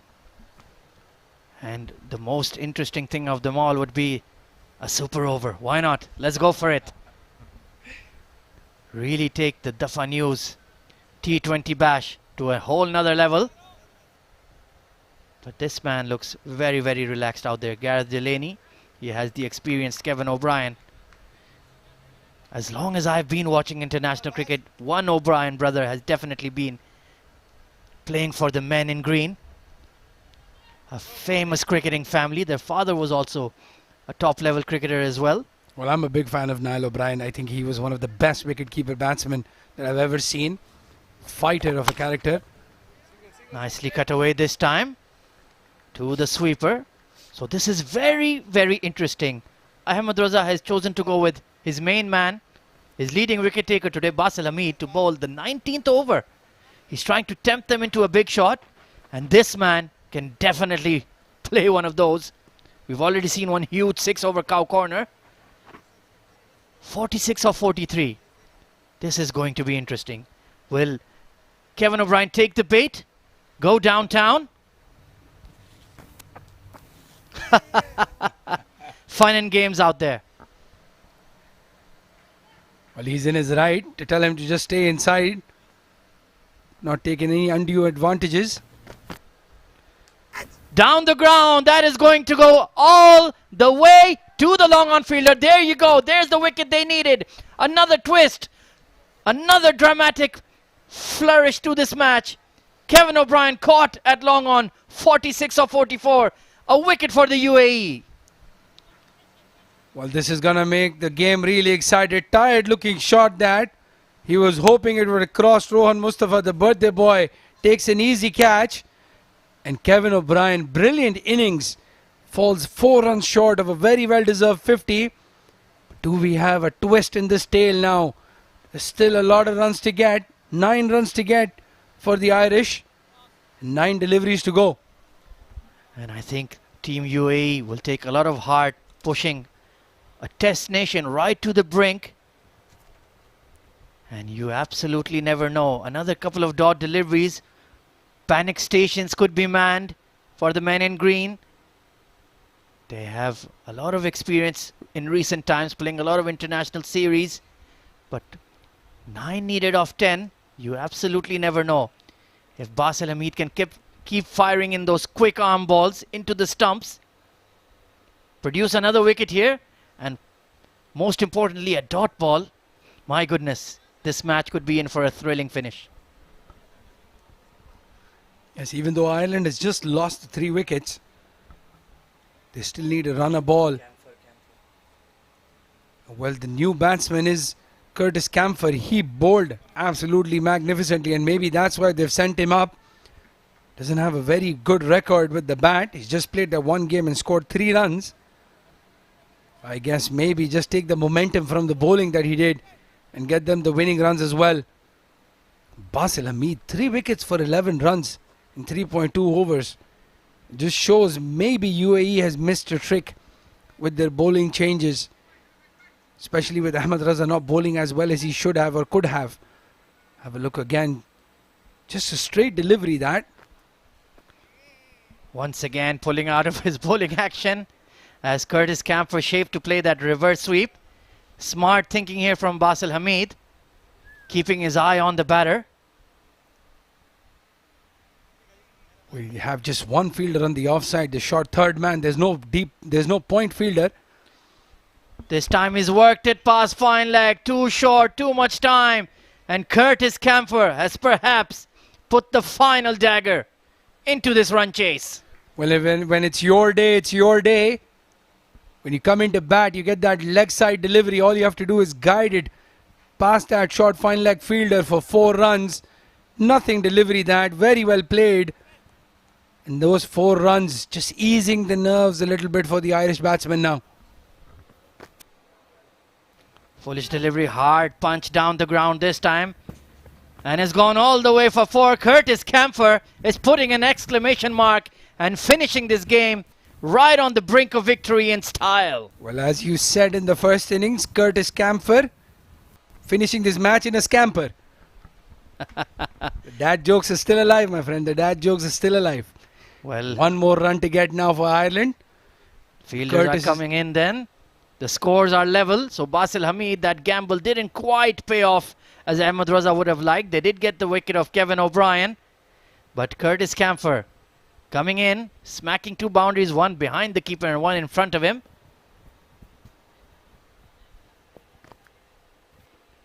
Cut away to the gap at cover point, and there it is. Victory for the Irish. Comfortably done in the end. And they're on their way in the Dafa News Summer T20 Bash with a victory. With 3 balls, 3 fours for Curtis Camphor. He's finished this match really quickly. And Ireland has won by 7 wickets. UAE did make a small fight out of it. But in the end, Ireland cruising to that winning total in 18.4 overs. Yes, it was UAE who had won the toss earlier today, chose to bat, and it could only muster 123 runs in their allotted 20 overs. The top order once again struggling in the face of disciplined and aggressive Irish bowling. And then in the run chase, it was their two kingpin, Kevin O'Brien and Paul Stirling, who put on a massive opening partnership. And after that, the game was pretty much done and decided until Basil Hamid threw a spanner in the works for the Irish. But in the end, is that man Curtis Comfer finishing the game with 3 boundaries. A lot to look at for the UAE side as well. Their top players are not stepping up. Guys like Rohan Mustafa and Ahmed Raza just not performing the way they want to. And they're just falling a little bit short. Even in the last game, we saw just a few runs, 14 runs this time as well, taking it down to the 19th over, even though they were defending a very small total of 124. I think they're just a few notches away from becoming a polished unit, the UAE side. Talking about polished units, Ireland has done an absolute brilliant job today. Indeed, fist bumps all round. This game was played in a very good spirit. In tough conditions, the Irish will not be used to playing in this mid-30s, low 40s heat, but they've performed admirably. And the two sides competed very, very well. In both games, UAE did not go down without a fight. And there's definitely a lot to look forward to. This is only match day 2 of the Dafa News Summer T20 Bash. Plenty of games to come. And we can definitely look forward to UAE readjusting and getting back to winning ways. Yes, and again, those two players, Kevin O'Brien and Paul Stirling, making the difference with the bat, scoring almost 100 odd runs together. As if you look at that batting lineup, Paul Stirling, 53 of 46 deliveries. Kevin O'Brien, very unlucky to miss out on a 50, 46 of 44 deliveries. Andrew Balbirnie got out for 3. Then Gannett Delaney, 7. Lucky to still be there. Curtis Camphor, 9 runs and 3 deliveries. 124 for 3. Look at that bowling lineup. Indeed, Kashif Dawood was steady, 3 overs none for 13. Sanchez Sharma on his T20I debut was quite impressive, produced some opportunities that were not taken. Zahoor Khan, 4 overs none for 23. Ahmed Raza, the captain, was disappointing, none for 19 in his 2 overs. He was expected to play a big role with the ball, but they really counter-attacked him in style and took him out of the game. Basil Hamid, 3 for 20, was the pick of the bowlers for the UAE, and that 90-run opening stand pretty much settled affairs early on. Yeah, when you're defending 124, 90 runs from the opening partnership makes a huge difference. Absolutely. Let's take a look at the highlights of the Irish run chase then. Paul Stirling against the new ball. Always very good. You can't offer him any width at all. Slapped away. Kevin O'Brien with that swivel pull as well. Kashif Dawood was hammered this time past mid-on, who was in the circle, too short. And this pitch not quite quick enough for that. That bottom hand punch down the ground was truly the shot of the day from Paul Stirling. Just kept peppering those boundaries straight down the ground. Ahmed Raza was hammered, nicely sliced behind point for 4. 2 overs none for 19 were his figures today, and because of Paul Stirling, was very, very strong off the back foot, absolutely smashing the ball to all parts. Then Ron Mustafa, the birthday boy, got a golden duck, unfortunately, earlier in the day, and was hammered by Paul Stirling whenever he bowled it 2 straight. And towards the leg side, some big hits over cow corner. And this half-tracker only had one destination, and that was out of the park.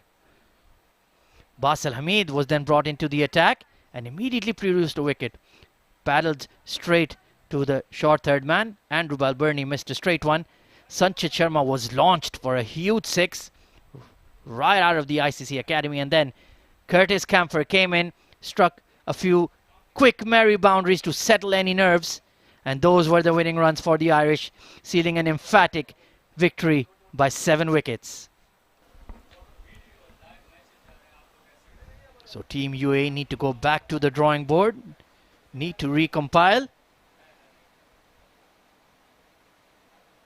And in the end, the Irish getting off to a decent start in this series. There it is then, UAE winning the toss and batting first, could only manage 123 in their allotted 20 overs. Mohammad Usman, 35 of 32. Kashif Dawood with 17 to his name. Chirag Suri opened the innings and could only manage 16. Curtis Camphor, 3 for 19, had a fantastic performance. Mark Adair and Ben White, 2 wickets each. And then in response, the Ireland batsman Paul Stirling 53 of 46, Kevin O'Brien 46 of 44, Curtis Camphor 9 not out, Basil Hamid with a 3 for to his name, as Ireland won this game quite comfortably by 7 wickets.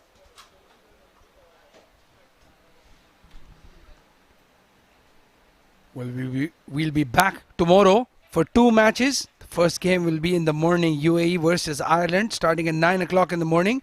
And the second game, Papua New Guinea versus Scotland, starting at 1 o'clock, live from the ICC Academy for the Dafa News UAE Summer T20 Bash, powered by Sport Gully.